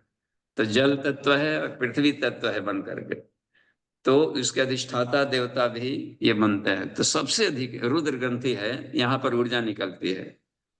तो अच्छा, मणिपुर उसमें है, हुतवहम अग्नि तत्व मणिपुर चक्र में आता है। अच्छा, ये जो 4 पंखुड़ियां निकली है, तो यहाँ बताते हैं ऋषिगण कि जननेन्द्रियां भी यहीं पर है, और जननेन्द्रियों का विषय है आनंद। तो आनंद भी यदि हम रिफाइंड कर ले, यानी सेक्स एनर्जी को यदि हम रिफाइंड कर लेते हैं, परिशोधित कर लेते हैं उस ऊर्जा को, तो इतना दिव्य प्रेम बदलेगा। तो उसी को कह दिया है परमानंद, दिव्य प्रेम को परमानंद कह दिया। सहज समाधि वाली स्थिति आएगी, संसार में जिएंगे, सहजानंद कह दिया। अब देखिए कितना बड़ा, और योगियों की तरह जी रहे हैं, जीने वाला रहेगा संसार में, विषयों में लिप्त रहते हुए भी विषय से नहीं लिटा पुटा रहा है। देखिए उसमें है ना, यथा रवि सर्वसान प्रमुक्ते हुदास नश्चापि ही सर्वभक्ष तथैव योगी विषयान प्रमुक्ते। इसका मतलब है कि यहाँ पर योगानंद का भी आनंद में दे रहा है, और प्लस वीरानंद, बहादुरी का काम, राम काज किए बिना, वो भी एक सेक्स है। काम वासना, क्या काम कर रहे हैं, भगवान का काम कर रहे हैं, सब जीवन खपा दें, गला दें, लगा दें सारा सारा कड़ा। तो ये होता है राष्ट्र भक्ति, ये सब आता है। तो ये इतना कमाल का है कि सभी आनंद का यहाँ पर एक केंद्र बन रहा है। कमाल की चीजें हैं यहाँ पर ये शक्ति। तो सबसे अधिक ध्यान देना चाहिए हमें कि मूलाधार पर, मूल है ना, आधार है, इसलिए सभी लोगों ने अधिक ध्यान दिया इसी पर करने का, कि सारे जीवन का आनंद का केंद्र यहाँ पर बन रहा है। ऐसे ही नहीं, आनंद सब यहाँ पर कर दिया है। गजब का है शिव शक्ति का मिलन यहाँ पर। परमानंद, सहजानंद, योगानंद, वीरानंद, सब क्या आनंद, क्या लाभ मिल रहा है। कंट्रोल हो रहा है ब्रेन से, लेकिन यहाँ पर जो ऊर्जा लगनी चाहिए थी आनंद में, मस्ती आने वाली ऊर्जा केंद्र यहाँ पर है। तो ये देखिए थोड़ा सा ऊपर बढ़ जाते हैं तो ये जैसे कि स्वादिष्ठान वाला एरिया वाला था, आगे बढ़ते हुए चेतना क्रम पाया जाता है कि उसके, अच्छा ये चार पंखुड़ियां हैं, हमने ये भी देखा मंजी, ये चार पंखुड़ियों में जो लंग के सामने वंग शंग शंग हंग, ये चार मैग्नेटिक फील्ड बन रहा है, तो इतनी तरंगे वहां से निकल रही है ये क्रम का, इसलिए पंखुड़ियां कह दिया गया। अब स्वादिष्ठान में आते हैं, वंग है इसका, तो इसमें देखा गया कि आसक्ति भी खत्म हो रहा है, मोह भी खत्म हो रहे हैं, और आकर्षण भी बढ़ रहा है। ये गजब का, संसार में लिप्त भी है लेकिन वैरागी भी है। तो ये कमाल की बात है, राग और देश का बीच वाला मिश्रण, कि अपनी चेतन सत्ता को वह अथाह बैरागी और अथाह रागी दोनों साथ में यदि नहीं रहते तो ऋषिगण फिर समाज सेवा करने क्यों निकलते? हिमालय में खोजे निकल पड़े बस पूरे धरती पर लाभ देने के लिए। तो यह एक बात थी, परित्राणाय साधूनाम की जरूरत पड़ गई। तो ये इसमें रह गया है क्रम का, तो इसमें वंग उसमें आता है बम भम मंग यंग रंग लंग, ये बन रहे हैं छह, यही तरंगे मैग्नेटिक फील्ड बनाती है। वहां पर पाया गया कि ये काम कर रहे हैं। अच्छा देखिए, ये जो साइकिल वाला निकलता है, अब इसमें देखेंगे तो साइकिल में का तीन, पांच है ना कुल, तो तीन मिले इसका, तीन मिल गया इधर से लेकर के सिंपैथिक और पैरासिम्पैथिक का मिला करके, तो छह हो जाता है। वैसे भी नर्व का कलेक्शन तो साफ है कि वो छह जगह पर वो निकालेगा। और उसमें का पांच था, तो पांच और पांच आज इसमें का दो आ गया था इसमें। तो दो इसका दो, अच्छा है ना कि पांच साइकिल है, पांच लंबर है निकलते हैं, तो पांच में से तीन तीन करके छह कर लिया, और दो दो जा करके साइकिल में इधर कॉक्सिजियल में बना लिया, तो चार उसके बचे। तो हमने देखा कि नर्व फाइबर्स में जो निकल रहे हैं उसके आधार पर भी पंखुड़ियां बन रही है, और पांच पांच के आधार पर देखिए वहां पर ये 10 बन जाता है मणिपुर का, लंबर के पांचों पांच मिला करके बना रहे हैं। तो ये, और उसमें पाया गया कि पराक्रम बढ़ रहा है, साहस बढ़ रहा है, और शरीर के भीतर में वज बढ़ रहे हैं। अब इसको ये करते हैं, बदलिए, आगे बढ़ाइए तो अमन जी इसको, हाँ स्क्रीन को और बढ़ाइए, देखते हैं कि कहाँ पर रीढ़ की हड्डियां दी गई है, उसके क्रम में जाते हैं। अच्छा बस यहीं पर रुकिए तो, अच्छा थोड़ा और बढ़ाइए तो, आगे बढ़ाते जाइए, जिसमें कि छह चक्र दिखा है, गुरु जी कहीं बैठे, आगे बढ़ते जाइए और बढ़िए। हाँ इस, अच्छा चलिए इसमें देखते हैं। अच्छा नहीं, हाँ दुखी दुखी रुकी, यहाँ पर रुकिए तो 21वां, बस ये देख रहे हैं, इसमें 21वां है। तो ये ये ब्रेन का, आप देखिए वायगस नर्व वहां से आता है, 10वां करेलियन नर्व, तो सारे इंटेस्टाइल में पैरासिम्पैथेटिक की तरफ से दौड़ रहा है वो सिस्टम, और वो भी देखिए आकर के गुच्छा बना रहे हैं। तो वायगस नर्व आ रहे हैं, प्लस इसके आ रहे हैं सिंपैथेटिक आ रहे हैं, प्लस सुषुम्ना वाला कॉर्ड आ रहा है, तो सारा मिल करके एक बना रहे हैं, गुच्छा बना रहे हैं ये करने। तो ये इसमें स्थिति अच्छी आ रही है कुल कुंडलिनी की। तो यहाँ पर करने वाले साफ है, तो जहां पर कोई चक्र बनता है, अनाहत चक्र जिसे ले, अनाहत चक्र में 12 बन जाता है।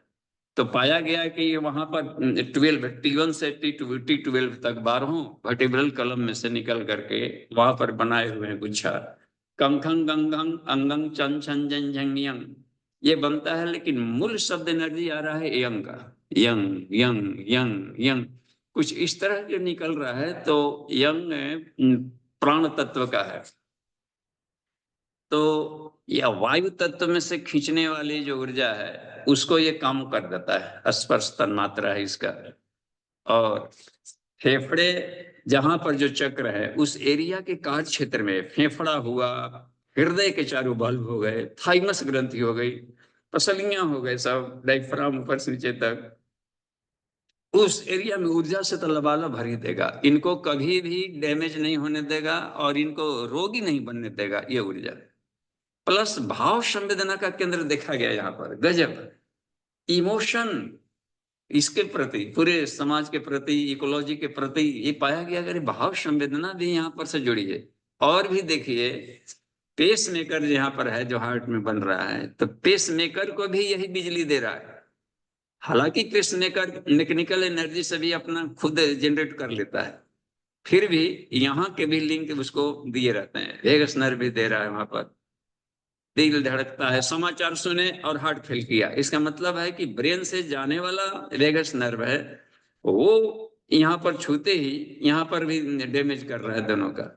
तो शरीर के सिस्टम ने, सूक्ष्म शरीर है तो सूक्ष्म शरीर स्थूल शरीर से भी जुड़ा रहता है और कारण शरीर से जुड़ा है, अंतरिक्ष से भी जुड़ा हुआ है ऊर्जा लेकर के। तो इन चक्रों के जागरण पर हमें अधिक ध्यान देना चाहिए और वो एक इसमें आती है ये बात करने में। तो ये कुंडलिनी संस्कृति संजीवनी नहीं, इसमें आते हैं बात में। एक और भी दिखा रहे थे, इस पीसी चला गया है, इसको हटा लेते हैं। तो ये 50 हटाई, तो ये एक रह गई बात। अच्छा, इसी तरीके से आगे बढ़िए तो हम दिखाते हैं ये जो ये, हाँ देखते जाइए। अच्छा, ऊपर पहला लाइए तो, पहला वाला इसके और पहले, बस रुकिए तो 21वां, आगे बढ़िए और आगे बढ़िए 21 लाइए, 21 बस रुकिए। इसमें हम देख रहे हैं गले वाले से सब में, तो ये सब पहुंच रहे हैं यहाँ पर।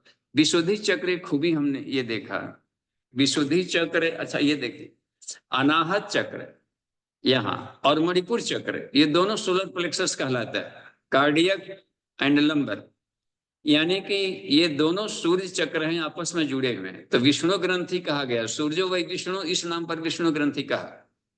और दोनों आपस की शाखाएं काम कर रही हैं, यहाँ पर सूर्यात्मक बन रहे हैं रोशनी का।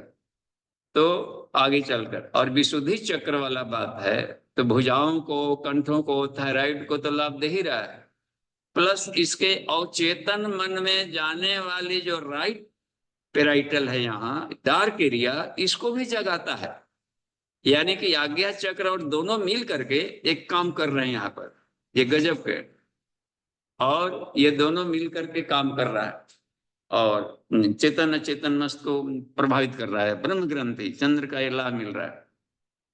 एक और बात पाई गई कि जो सिद्धियां मिलती है लोगों को साधना से, तो सिद्धियां कौन देता है? इसी के भीतर में जो देवदत्त नामक प्राण है वो सिद्धियां देता है। विशुद्धि चक्र हमें सिद्धियां देता है, इंद्रिय क्षमता उसमें ले आ देगा बस। तो ये सिद्धियों का क्रम चल पड़ रहा है यहाँ पर। देख, कंठ कुबे क्षुधा पिपासा, धीरे धीरे तो शरीर के भीतर में ही सिद्धियां भरी पड़ी, बाहर से नहीं आती है। भीतर के देवता जगते हैं और आकाश से खींच खींच करके उन शक्तियों से संबंध बना लेता है लोकों में। तो इस तरीके से लोगों को बात आई। आज्ञा चक्र के आगे बढ़िए तो देखते हैं, आज्ञा चक्र वाला जो बात थी, थोड़ा सा आगे बढ़िए तो देखते जाते हैं कि देखिए, तो सहस्रार चक्र है, ये पूरे विश्व ब्रह्मांड से जुड़ा हुआ है। देखते हैं ये सहस्रार चक्र के बारे में लिखते हैं गुरु जी। देखिए नीचे, देखिए क्या लिखे हैं 22वां पर, ये देखिए, और नीचे लिखा हुआ एक लाइन मिलेगा, देखिए, विराट से संपर्क जोड़ने वाला साधना पराक्रम, तो वो सहस्रार चक्र में आता है ऊपर का। थोड़ा सा आगे बढ़ाइए तो आगे चक्र कहीं होगा। अच्छा ये देखिए, यहीं पर ये डेंड्रन्स हैं, ये सब, ये सारे तार आपस में जुड़े रहते हैं, एक्शन, ये न्यूरॉन्स के, ये एस्ट्रम तारा है। तो इस तरीके से सारे बॉडीज को एस्ट्रल बॉडी कह दिया गया, तारों का समूह शरीर, उनमें सारे बॉडी सेल्स के न्यूक्लियस में भी माइंड होता है, सारे माइंडों का एक समुचित समूह को मनोमय कोश कह दिया। आगे बढ़ते जाइए तेजी से। हाँ, विराट से संपर्क जोड़ रहा है। देखिए रुकिए तो, ये समष्टि साधना, और थोड़ा नीचे करिए, बस रुकिए, ये नहीं, इसको और लाइए, बस। ये देख रहे हैं ना, इसमें 3 त्रिभुज जो बनाया गया है, एक ट्रायंगल स्थूल शरीर के लिए दिया है, दूसरा सूक्ष्म शरीर के लिए दिया है, और तीसरा कारण शरीर के लिए दिया है ऊपर में। तीनों शरीरों के लिए 3 ट्रायंगल बनाया गया है ऊपर तरफ। ये देखते हैं यहाँ पर आज्ञा चक्र का। तो आज्ञा चक्र का ओम और हंक्षण, तो हंक्षण के बारे में लिखते हैं गुरुदेव की पिनियल इधर का, और क्षण पिट्यूटरी, पिनियल और पिट्यूटरी ही 2 लोब कहलाते हैं। बाइलोब्ड होता है ना, उसमें बाइलोब्ड होते हैं आज्ञा चक्र के। ओम है बीच में, बीज मंत्र, और हंक्षण रखा गया। इसका मतलब होता है कि दोनों पेराइटल लोब्स को कनेक्ट कर रहा है, वहां पर एक बात बन रही है। तो ब्रेन में भी हम देखें कि फिजिकल में भी मिल रहा है, साथ साथ सूक्ष्म में इतना अधिक है कि उसकी फिर अकल्पनीय है अतीन्द्रिय क्षमताओं का। तो स्थूल और सूक्ष्म दोनों को ये लिंक करता है चक्रों की स्थिति में। और इतने सूक्ष्म है कि जहां निकला शरीर से प्राण तो शरीर देखिए सड़ने लगता है। कितना स्थूल में पकड़ है, और सूक्ष्म में इतनी पकड़ है कि अतीन्द्रिय क्षमता दिव्य दृष्टि जगा देता है। ये वाला पिनियल दिव्य दृष्टि का होता है, एक बॉडी को ये कंट्रोल कर रहा है दोनों का, स्थूल सूक्ष्म, स्थूल सूक्ष्म विषादता। और हाइपोथैलेमस बहुत कमाल का है, सारे एटोनमस सिस्टम को कमांड कर रहा है।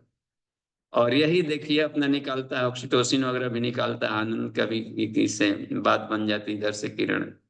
यही आपका सेक्स हार्मोन्स भी निकालने के लिए करता है, ग्रोथ हार्मोन्स निकालता है। तो ये पिट्यूटरी इसी से जुड़ा हुआ है, कहता है कि यार तू ऐसा निकालो, ऐसा निकालो, ऐसा कर। पूरे सिस्टम पर, हार्मोनल पर कमांड कर रहा है हाइपोथैलेमस। कितना कमाल की बात है। इस पर जोर दिया है गुरुदेव ने कि हमें यहाँ का ये लिम्बिक सिस्टम, हाइपोथैलेमस, इस पर अधिक ध्यान देना चाहिए। ब्रेन स्टेम से जुड़ा हुआ है। ओम हंग का, ओम का ध्यान इसलिए त्रिकुटी में किया जाता है। और हंग शंग क्या बात बनती है कि दोनों को लिंक करता है। तो इसका एनाटॉमिकल पढ़ते जाएंगे, उसे लिंक करेंगे तो पाएंगे कि बहुत ही अच्छा है और शानदार है। तो जिनको कम पढ़े हैं और इसकी जानकारी नहीं है, तो इतने समझें कि हमें मस्तिष्क के मध्य में एक छोटे से सूर्य तारा के रूप में हमें ध्यान करें। तो एक अच्छी बात याद है, ठीक है। और सहस्रार चक्र शरीर ब्रह्म में होता है, जो अंतरिक्ष से भी जुड़ा है। और तो कुंडलिनी जागरण के प्रोसेस में ये एक एक चक्रों कर आती जाएंगी बातें। तो बीच बीच में जब भी कुंडलिनी की क्लासेज जाएंगे तो इसमें प्रश्नोत्तरी करिएगा और क्लियर होते जाएंगे। अमन जी, अभी के लिए हम यहीं पर विराम देते हैं और प्रश्नोत्तरी में आते हैं। जी बाबू जी। जी। तो चैटिंग तो में हाँ, कुछ है? चैटिंग में दो प्रश्न है। एक वीरेंद्र हम्म, प्रसाद यादव जी का प्रश्न है। बाबू जी हाँ। प्रणाम। क्या हम्म, आदर्शों को प्राथमिकता देना घाटे का सौदा है? अगर नहीं तो आदर्श की बात करने वाले प्रयोग में क्यों फेल हो जा रहे हैं? प्रकाश डाला जाए। देखिए, घाटे का सौदा नहीं है। हम लोग अभ्यास में इतना रच पच गए हैं कि अभ्यास गलत जीवन जीने का ही अभ्यास आ गया, तो वही आसान लगता है। झूठ का जीवन ही आसान लगने लगा है। नमक मिर्च चरपरा खाते खाते जीव को वही रुच गया है कि लाई और थोड़ा सा मिर्च लाई और चटपटा है, थोड़ा सा ये कम है, वो कम है। बेचारा अभ्यस्त हो गया है शरीर। लेकिन जैसे ही आप अभ्यास डाल दिए आदर्श का, अब आदर्श वाला आदमी को क्या दिक्कत है? दिक्कत तो इसलिए आती है कि आत्मा है, आत्मा आदर्श है, ठीक है। शरीर है वो लिमिटेड है, आत्मा अनलिमिटेड है। तो लिमिटेड से अनलिमिटेड की तरफ जाएंगे तो ये लगता है, कुछ दूसरों को लगता है कि छूट रहा है। वो जानबूझकर छोड़ रहा है। तपस्वी व्रत त्योहार करने के लिए, अब देखे तो धनी मानी के घरों में भी व्रत होता है कि नहीं? जो आदर्श करें या घाटा न, तो वो भी कर रहे हैं व्रत त्योहार। बिजनेसमैन है वो भी कर रहे हैं, धन के अंबार में ऊंचू है वो भी लक्ष्मी पूजा कर रहे हैं, धन कर रहा है, व्रत कर रहा है, छठ व्रत कर रहा है, वो कर रहा है, फास्टिंग है। अब काहे का भूखता है आदमी, भोजन नहीं ले रहा है, जैसे कि दरिद्र है, खाना नहीं मिल रहा है तो इसको भोजन नहीं मिल रहा है, और जानबूझ करके स्वेच्छा से कोई फास्टिंग कर रहा हो, तो उसको क्या कहेंगे? इसको कहा जा सकता है कि आदर्श फायदे का चीज है। नहीं तो क्यों उपवास करता? उसको दिख रहा है कि इसमें हम चलते हैं तो समष्टि चेतना मिल रही है, हमारे भीतर में आरोग्यता आ रही है, रोग भाग रहा है। तो आदर्श घाटे का चीज नहीं है। बाहर से दिखता है कि थोड़ा सा, लेकिन आदर्श पर चलने वाला ये सारे ऋषि मुनिगण, ऐसा नहीं लगता है कि मूर्ख रहे होंगे। राम जी मूर्खों में से होंगे, कृष्ण मूर्खों में से होंगे। देखिए तो इनको जगत गुरु कहा गया है जी। सारे ऋषिगण मूर्खों में से रहे होंगे, ऐसा कहाँ? सब आदर्श के पक्षधर थे। तो आदर्श में व्यक्ति तो महान बनता है, और आदर्शों का समुच्चय ईश्वर है। थोड़े ढंग से देखेंगे, भौतिक ढंग से देखेंगे तो आदर्श खराब लगेगा। आदर्श के ढंग से देखेंगे तो भौतिक जगत खराब लगेगा। मिडिल पॉइंट से देखेंगे, समत्व योग से, तो दोनों को साथ लेकर चलता है आदमी। तो आत्म कल्याण है, लोक कल्याण है, वातावरण परिष्कार है, कामना पूर्ति है। देख रहे हैं ना, उज्जवल भविष्य कामना पूर्ति है। तो इस तरीके से हम अभी के समय में एक सम्यक बीच वाला रास्ता लेकर के चले तो सर्व सुलभ होगा। एकांगी वाले रास्ते में चलेंगे तो बहुत हार्ड हो जाएगा, तो दिक्कत पड़ेगी। तो भौतिक और आध्यात्मिक दोनों को कंबाइंड फॉर्म में चलने वाला आदमी ये होता है। लेकिन आदर्श तो आदर्श ही है, नहीं तो उदाहरण आदमी देता है सिर्फ आदर्श का है। ऐसे जो समाज में जब फंस जाएंगे गियर, तब जाकर कहेंगे कि जज साहब को बुलाओ, मुखिया जी को बुलाओ, तो गांव में थोड़ा सज्जन आदमी चलिए उनसे झगड़ा फैला लेते हैं, क्यों अपने से फैसला कर लीजिए। वो बेचारा सबका से सबसे प्यार करता होगा, सबके भला सोचता होगा, तभी जाकर उसकी उसकी पुष्प बनी है करने की। तो आता है, ठीक है, आदर्श वाले घाटे में नहीं है। प्रणाम और बाबू जी। हाँ जी, प्रणाम। बाबू जी, थोड़ा सा एक कंफ्यूजन थोड़ा सा हो रहा था अभी व्याख्या के क्रम में। जब आपने अनाहत चक्र की किया था तो उसका तत्व जो है वो वायु तत्व है, और तन्मात्रा आपने स्पर्श बताया था।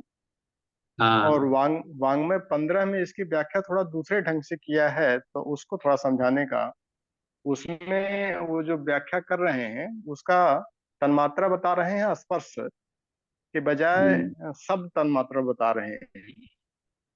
हाँ, और तो हम व्याख्या उससे स्प्रिंट। मिलती जुलती ही कर रहे हैं। इसे प्राण धारणा एवं उसका सुनियोजन इसका मूल कार्य है। इस चक्र हम्म, का बीज मंत्र यंग है।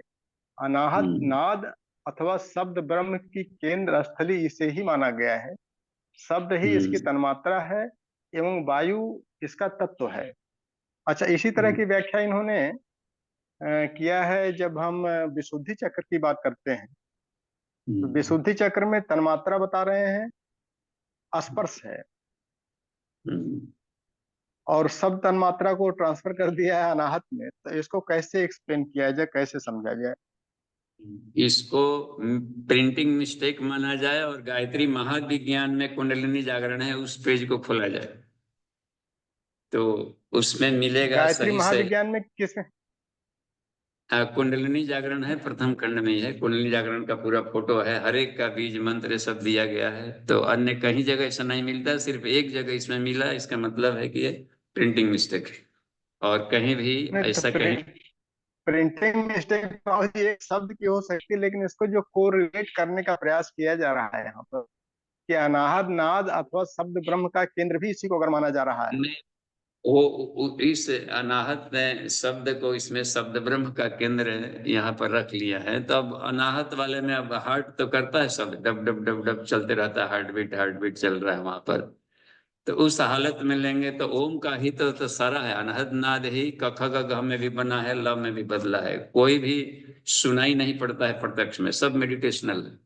और ओम सब जगह जी। व्याप्त है। लेकिन जहां पर तन्मात्रा के साथ जोड़ दिया है, तो तन्मात्रा के साथ में वायु के साथ नहीं जोड़ा जाता, स्पर्श जुड़ता है। तो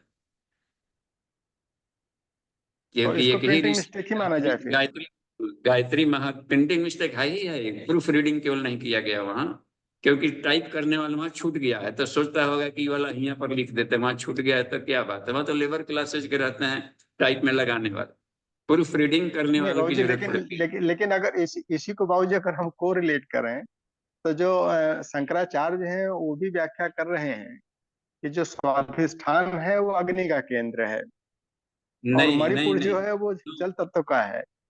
नो, उसको हम अपने केवल वो व्याख्या नहीं कर रहे। संस्कृत केवल लीजिए, जहां पर जी हिंदी लेंगे तो गड़बड़ाएंगे। संस्कृत केवल लें तो उसमें साफ लिखे हैं कि महीधरे मूलाधारे कम अपी, यानी जल को भी शामिल करे मूलाधार में। जी। अब जाकर, हाँ, मणिपुरी हुतवहम, मणिपुर में हुतवहम है, अग्नि है, साफ साफ लिखे हैं वहां। लेकिन अग्नि का स्थान का अस्तित्व स्वादिष्ठान है, अग्नि का वास जल में होता है। ये तो तैतरीय उपनिषद में भी ज्यों की बात है, अपसु ज्योति हाँ, वो तो प्रतिष्ठितम। आया है, वो तो बिल्कुल आया है कि अग्नि का वास जो है। हाँ, तो इसमें कहीं नहीं है, भाष्य से हम ना देखें, सीधे संस्कृत वाले मूल पर जाएं, तो कहीं भी उसमें गड़बड़ नहीं है। बिल्कुल शंकराचार्य सही क्रम में, बाकी सारे के सारे चक्रों को वैसे सही क्रम में दिया है उन्होंने।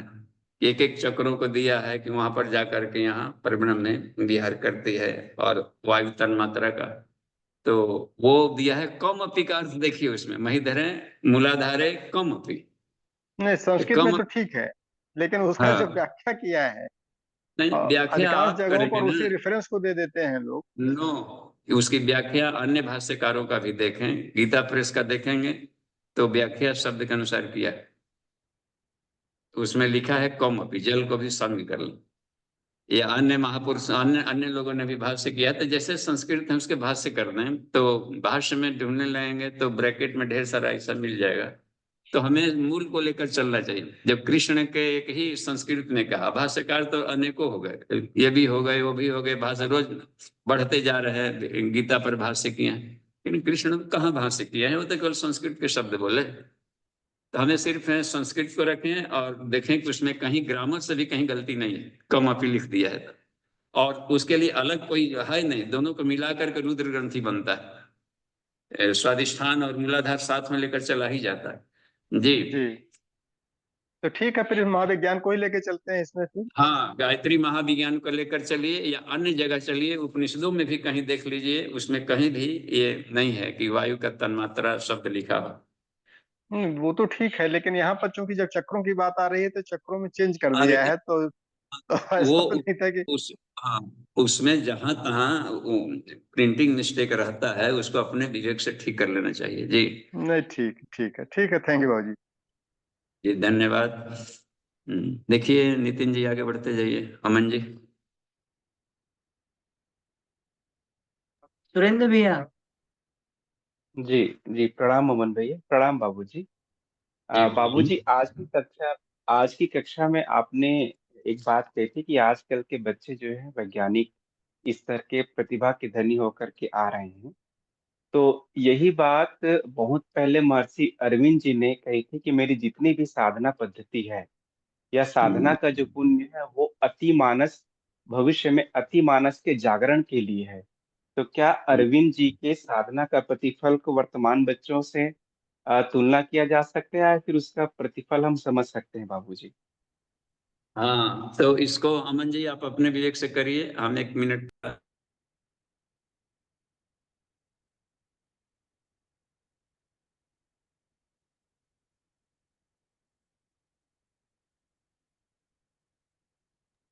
हेलो।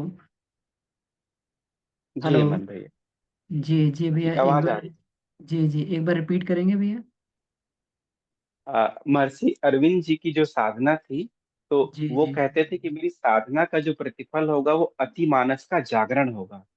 जी तो आज की कक्षा में बाबूजी ने जैसे बताया और हम लोग भी देखते हैं अपने परिवार में कि बच्चे जो है वो प्रतिभावान हो रहे हैं और उनका कॉग्निटिव डेवलपमेंट जो है वो पहले के बच्चों से ज्यादा है। तो क्या जी अतिमानस का जागरण हो रहा है, ऐसा हम समझ सकते हैं क्या? भैया, उसमें देखिए, इसको अतिमानस का जागरण तो नहीं बोल सकते हम लोग।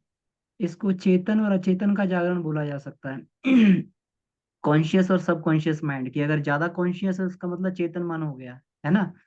और अगर जो है, अगर उसमें जो है उनको कुछ ऐसी उपलब्धियां हैं, अतीन्द्रिय क्षमता है, तो इसका मतलब जो है अनकॉन्शियस माइंड भी उनका काम कर रहा है। लेकिन अब उसमें जो अति मानस की बात कही, वो सुपर चेतन की बात कही है, वो कारण शरीर की सुपर चेतन के जागरण की बात कही है। तो वो बिना साधना के संभव नहीं हो सकता है। हाँ, ये हो सकता है कि कुछ आत्माएं ऐसी हों जो पहले से ऋषि आत्माएं रही हों, और ऋषि आत्माएं पहले से रही हों और उसको जो है वो उस तरीके से वो जन्म ले रही, तो उसका हो सकता है अतिमानस पहले से जागृत हो।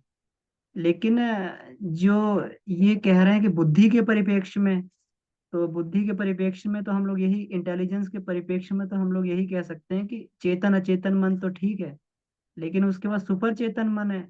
और वो जो वहां पर जो अतिमानस की जो बात कही है अरविंद जी ने, वो इसी परिप्रेक्ष्य में बात की है भैया। जी हाँ बाबूजी, हाँ आप भी अपना दीजिए।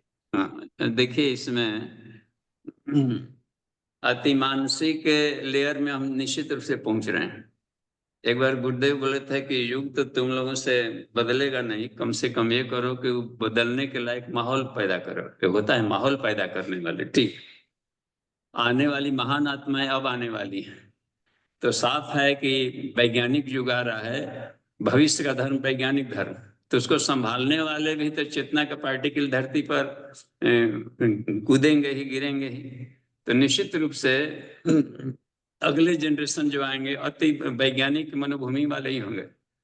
तो वो इन ऑर्थोडॉक्स वाले सिस्टम को मानेंगे नहीं। अब रह गया कि उनके पास यदि सही शिक्षण, सही गाइड न दिया जाए तो उसको वेद के साथ लिंक करने में उनको दिक्कत पड़ेगी। तो हमें भी करनी पड़ेगी कि उपनिषद वेदों का अध्ययन करें और इसके वैज्ञानिकता में प्रवेश करें। तो आने वाला समय बहुत शानदार है। भविष्य का धर्म, वैज्ञानिक धर्म पढ़ेंगे तो पता चलेगा इसमें कि उस मेंटलिटी के अब अधिक जनरेशन आएंगे। ये ठीक है, लेकिन अभी जी संवारना बाबू। पड़ता है। हाँ, उसको उसकी साधना नहीं कराएगी तो अति मानसिक ना होकर के ज्ञान बढ़ गया और श्रद्धा संवेदना नहीं बढ़ी तो निरस्ता शुष्क और जाकर के नास्तिकता में बदल जाएगी। जी बाबूजी, एक और गुड़ प्रश्न था बाबूजी, 10-12 साल से चल रहा था, आज वो प्रश्न आपके सम्मुख कर रहा हूँ। जैसे गुरुदेव ने साधना की है तो पूरे विश्व में स्वर्ग के अवतरण की बात कहें या मनुष्य में देवत्व की उदय की बात गुरुदेव ने कहा है। कई बार ये मन में प्रश्न आता है कि क्या केवल जिन्होंने गुरुदेव से ही दीक्षा ली है या जो केवल गायत्री मंत्र की जप करते हैं उन्हीं के पास ये युग निर्माण की शक्ति आएंगी? क्योंकि सोशल मीडिया में हम लोग देखते हैं बाबूजी, बहुत सारे ऐसे लोग भी हैं जो गायत्री परिवार से जुड़े भी नहीं हैं, गायत्री मंत्र का जप भी नहीं करते, लेकिन व्यक्ति निर्माण, परिवार निर्माण, समाज निर्माण, राष्ट्र के निर्माण में वो बहुत ज्यादा आगे हैं। तो इसको हम्म। बाबूजी समझाने थोड़ा सा प्रयास। हाँ, देखिए, जब गुरुदेव ने कह दिया मैं व्यक्ति नहीं विचार हूं, तो इसका मतलब है कि गायत्री विचार है। पॉजिटिव थॉट को गायत्री कहते हैं। ऐसा नहीं केवल जो मंत्र बड़बड़ा रहा हो वही कहलाता है। गायत्री एक महावाक्य है, इतने भर है। छंदों में गायत्री छंद है वेदों का अध्ययन करने में, जो कृष्ण ने लिखा।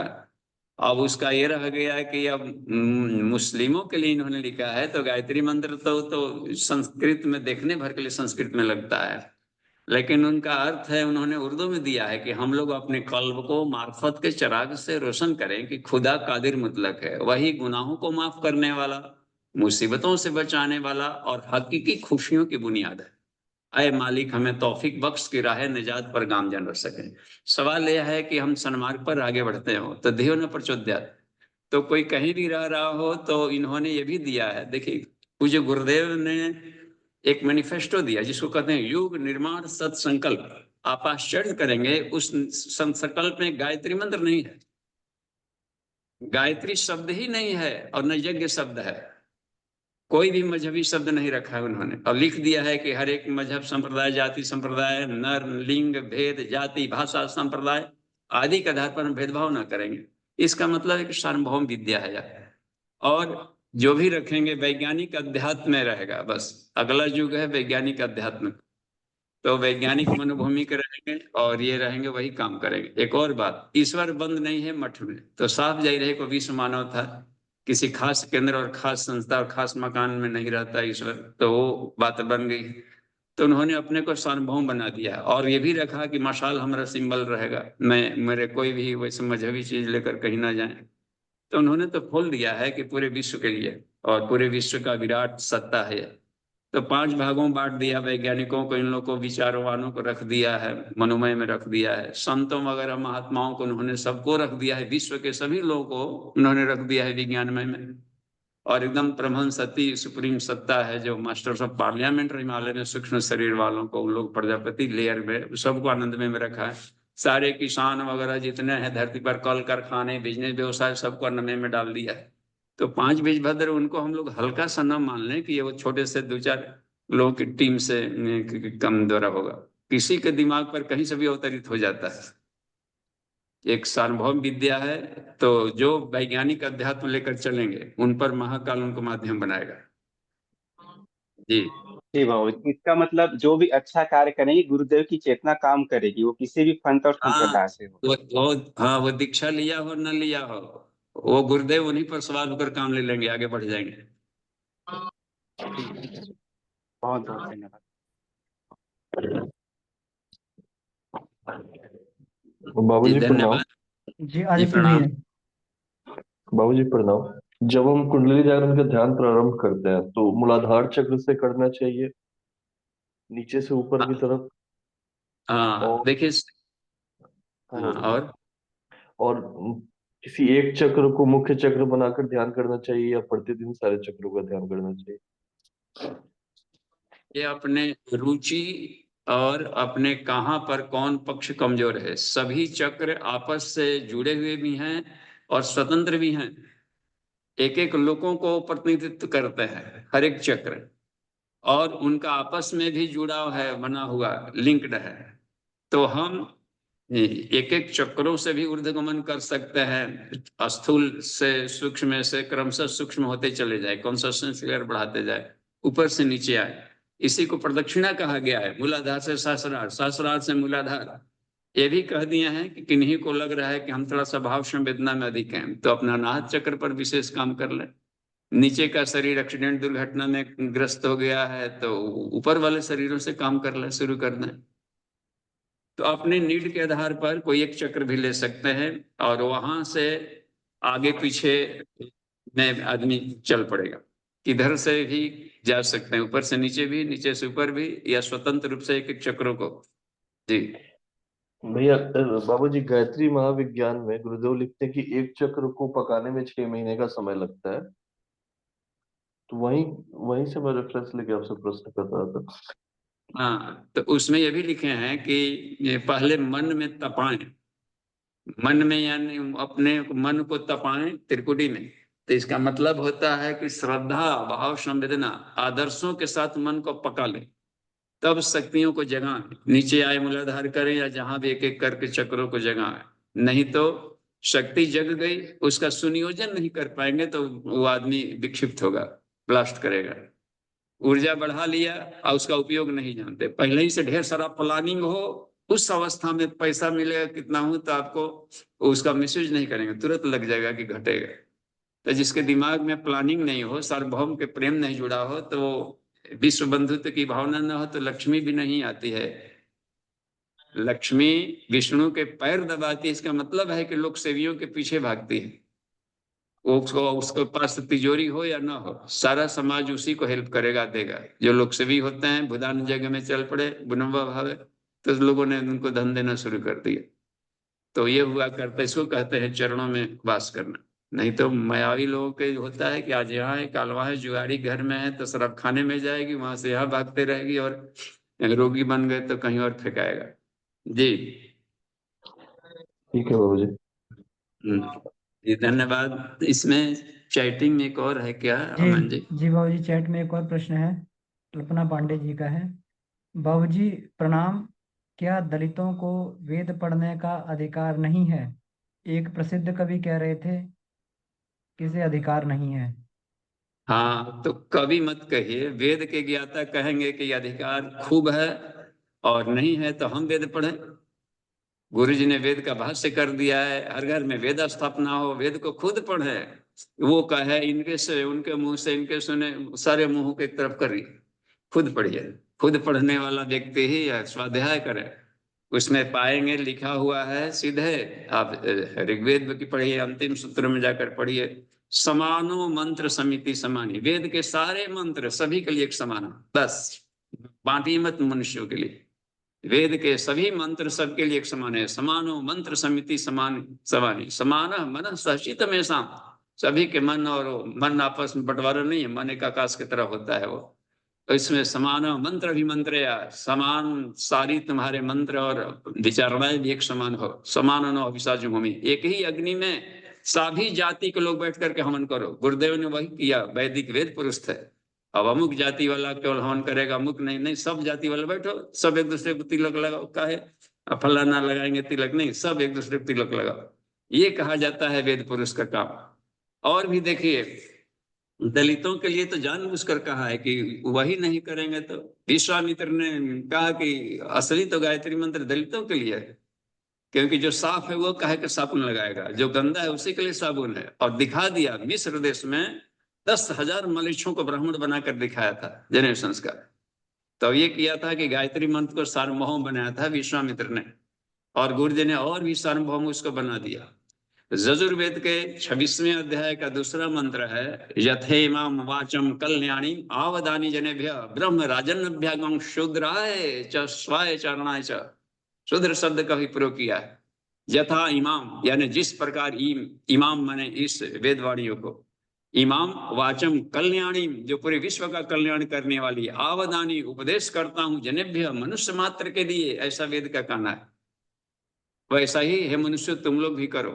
और भी देखिए, ब्राह्मणों के लिए, यानी आध्यात्मिक प्रोफेसर है वो भी रोज अध्ययन करे इसका।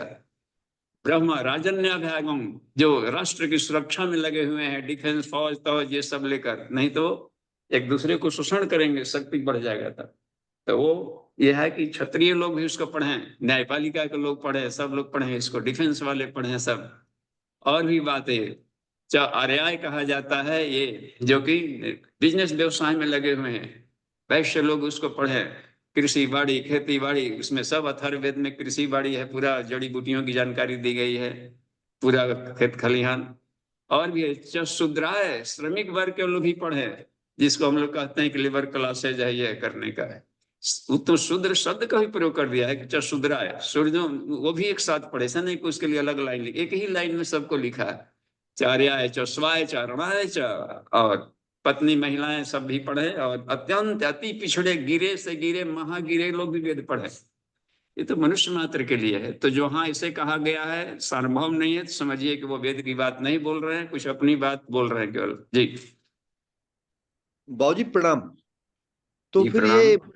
ये फिर ये बीच में ये आ कैसे गया? मतलब ऐसा लोग बाग, उनका कहने का उद्देश्य क्या? फिर क्यों कहते हैं कि वेद को ना पढ़ा जाए? ये कब से शुरू हो गया है ऐसा कहना?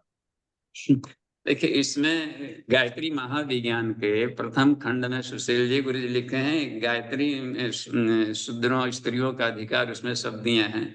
उसमें बताया, उसमें भी दिया है कि शंकराचार्य भी एक बार उसमें शास्त्रार्थ में हारे हुए थे, तो स्त्रियों का वेदों का अधिकार नहीं किया, क्या था हमसे कुछ अलबला करके शब्द बोले थे, बाद में उन्होंने उसको स्वीकार किया था।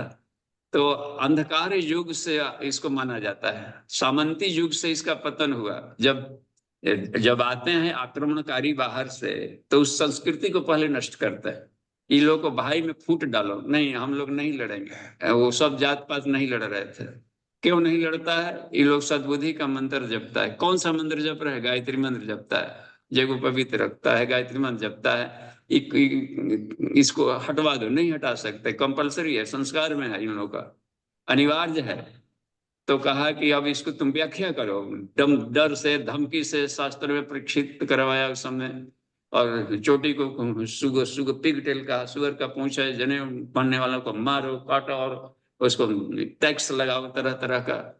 तो ये संस्कृति को नष्ट, डर के मारे लोग फिर कान कान में कहने लगे, कुछ थे चतुर लोग की संस्कृति नष्ट हो जाएगी, गायत्री मंत्र नष्ट हो जाएगा, तो कान में दीक्षा दो। फिर लंबे समय तक देते देते कनफुकवा बनने लगे लोग, कान ही में कह रहा है, पता नहीं चल रहा है कान में क्या फूका, वो बम पटक दिया, क्या कह दिया, नहीं कान में फूकाए थे। तो गायत्री मंत्र का भी उच्चारण एक तरीके से खत्म हो गया। तो ये सब आ जाती है, तो कालांतर में आते जाते रहता है, कुछ भय से, कुछ वो से, संस्कृतियां एक दूसरे पर जब आक्रमण करती है, तो संजोग से बचा रहा। तो अभी तो गुरु जी आकर विश्वामित्र परंपरा में ये किए, कहा कि गायत्री से हमको क्या धोएगी, हमने गायत्री को धोया है, कीचड़ में पड़ी हुई थी, इन शब्दों का भी प्रयोग किया। तो फिर से उद्धार करके युग का विश्वामित्र कहलाते हैं, युग के ब्रह्मा कहलाते हैं, कि गायत्री मंत्र फिर सबके लिए सार्वभौम कर दिया। वेद सब कोई पढ़े, वेद तो इसी किलो के भाव से मिलता है, तो कौन नहीं पढ़ेगा? सब पढ़िए, सब उसको लाभ दीजिए। वेद में कोई भी वाक्य ऐसा नहीं है जो खास जाति, खास लोगों पर लागू होता है। ईश्वरीय वाणी है, सब पर एक समान लागू होता है। तो ये जी रखा गया, सामंती युग को उन्होंने अंधकार युग कहा है। जी आगे बढ़ते हैं, इसमें ये देखिए तो दो प्रश्न है बाबूजी इसमें, फटाफट ले लेते हाँ हैं इसको। पढ़िए तो। हाँ, एक तो सुरेश सिंह जी का प्रश्न है, पवित्र अपवित्र किसी भी अवस्था में गायत्री मंत्र का मानसिक जप करता रहा जाए, जिससे आत्मिक भाव की स्मृति बनी रहे, तो इससे लाभ होगा?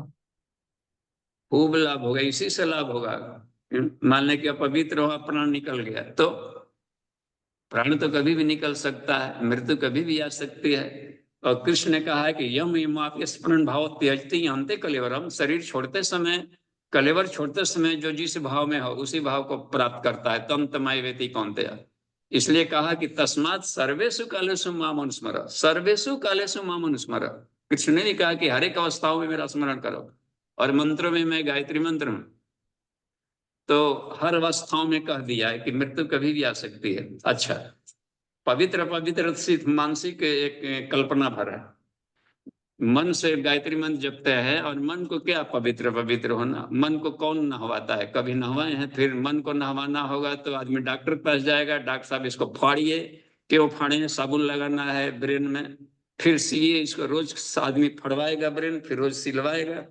साबुन केवल ऊपर न लगाते हैं जी, चमड़े को लगा लेते हैं कि चमड़ा छील भी ले, मान लीजिए कि नहाते नहाते नहाते छील लिया एक एक पल, तो क्या हुआ? शरीर में लाखों कोशिकाएं हर सेकंड में मर रही है। श्मशान घाट मचा हुआ है 24 घंटा, लाखों कोशिकाएं नया जन्म ले रही है। अब तो बराबर सूतिकाग्रस्त रहता है। श्मशान घाट जहां मचा हुआ हो, हर सेकंड में लाखों कोशिकाएं मर रही हो, तो इस गहमा चौकड़ी में क्या?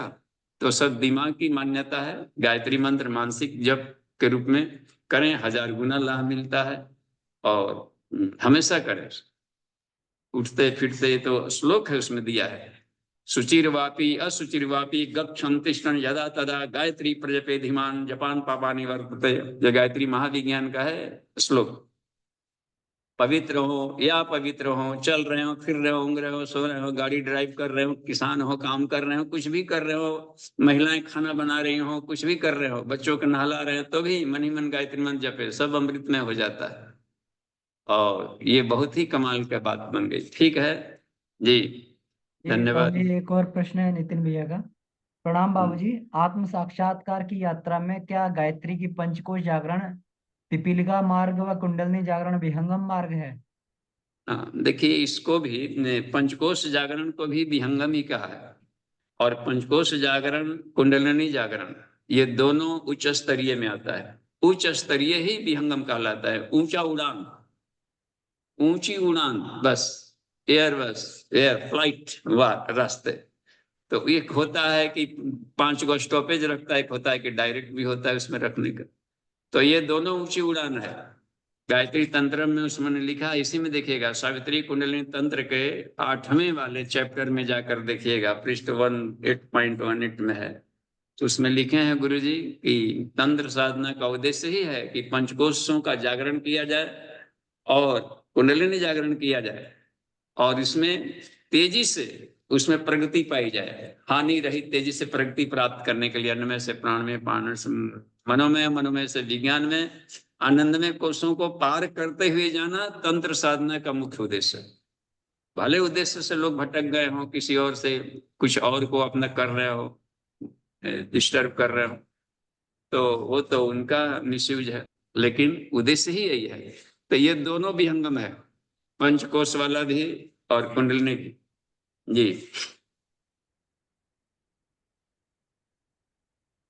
जी, आखिरी प्रश्न बाबूजी माधवी रॉय जी का है। प्रणाम बाबूजी, भागवत कथा में गुरुदेव लिखे हैं, अर्जुन जब युद्ध करने जा रहे थे तो दुर्गा की स्तुति करने पहले, और गीता में लिखा है कि मूर्ति पूजा नहीं करनी चाहिए। तो गुरुदेव ने क्यों मूर्ति पूजा के लिए कहा? इस पर थोड़ा प्रकाश डालें। मूर्ति पूजा इसलिए कहा कि जनमानस रात दिन मूर्ति पूजा में लगा हुआ है, तो मूर्ति पूजा ना करेंगे तो उसको, हनुमान जी का भक्त है, हनुमान जयंती मन रहा है, 9 दिन रामायण पाठ हो रहा है, रामलीला हो रही है, कृष्ण भगवान का आ गया, जन्माष्टमी हर जगह, सारा जनमानस तो वहां गया है, तो प्रवचन किसको देंगे? तो हमें भी तो वहां जाना पड़ेगा ना, 7-7 घंटे डोलाना पड़ेगा, पढ़ाना पड़ेगा कि चलिए कृष्ण भगवान बनाते हैं। तो कृष्ण भगवान की केवल पूजा ही ना किया जाए, कृष्ण भगवान बना भी जाए, बस कम से कम ग्वाल बल तो बन जाए, उनके पांडव तो बन जाए। तो यह बात कहने के लिए मूर्ति पूजा के बीच में जानी पड़ेगी। इसलिए कहा कि इस कृष्ण ने भी कहा कि इसकी श्रद्धा को मत तोड़ो किसी की।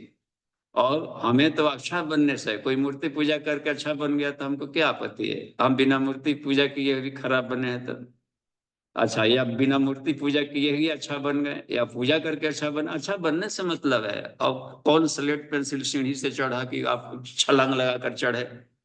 मंजिल मिलना चाहिए।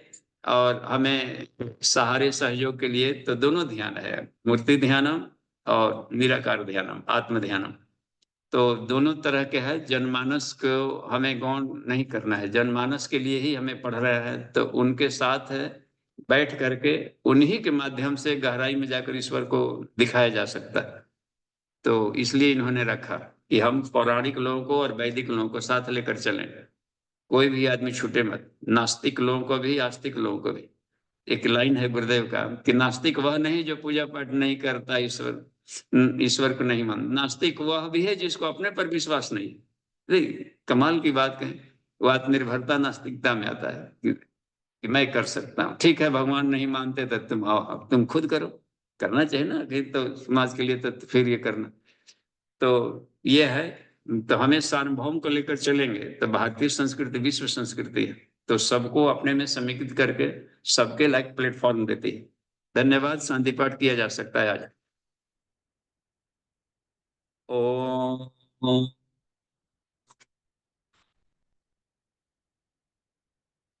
शांति ही शांति ही शांति ही। समाप्ति। प्रणाम।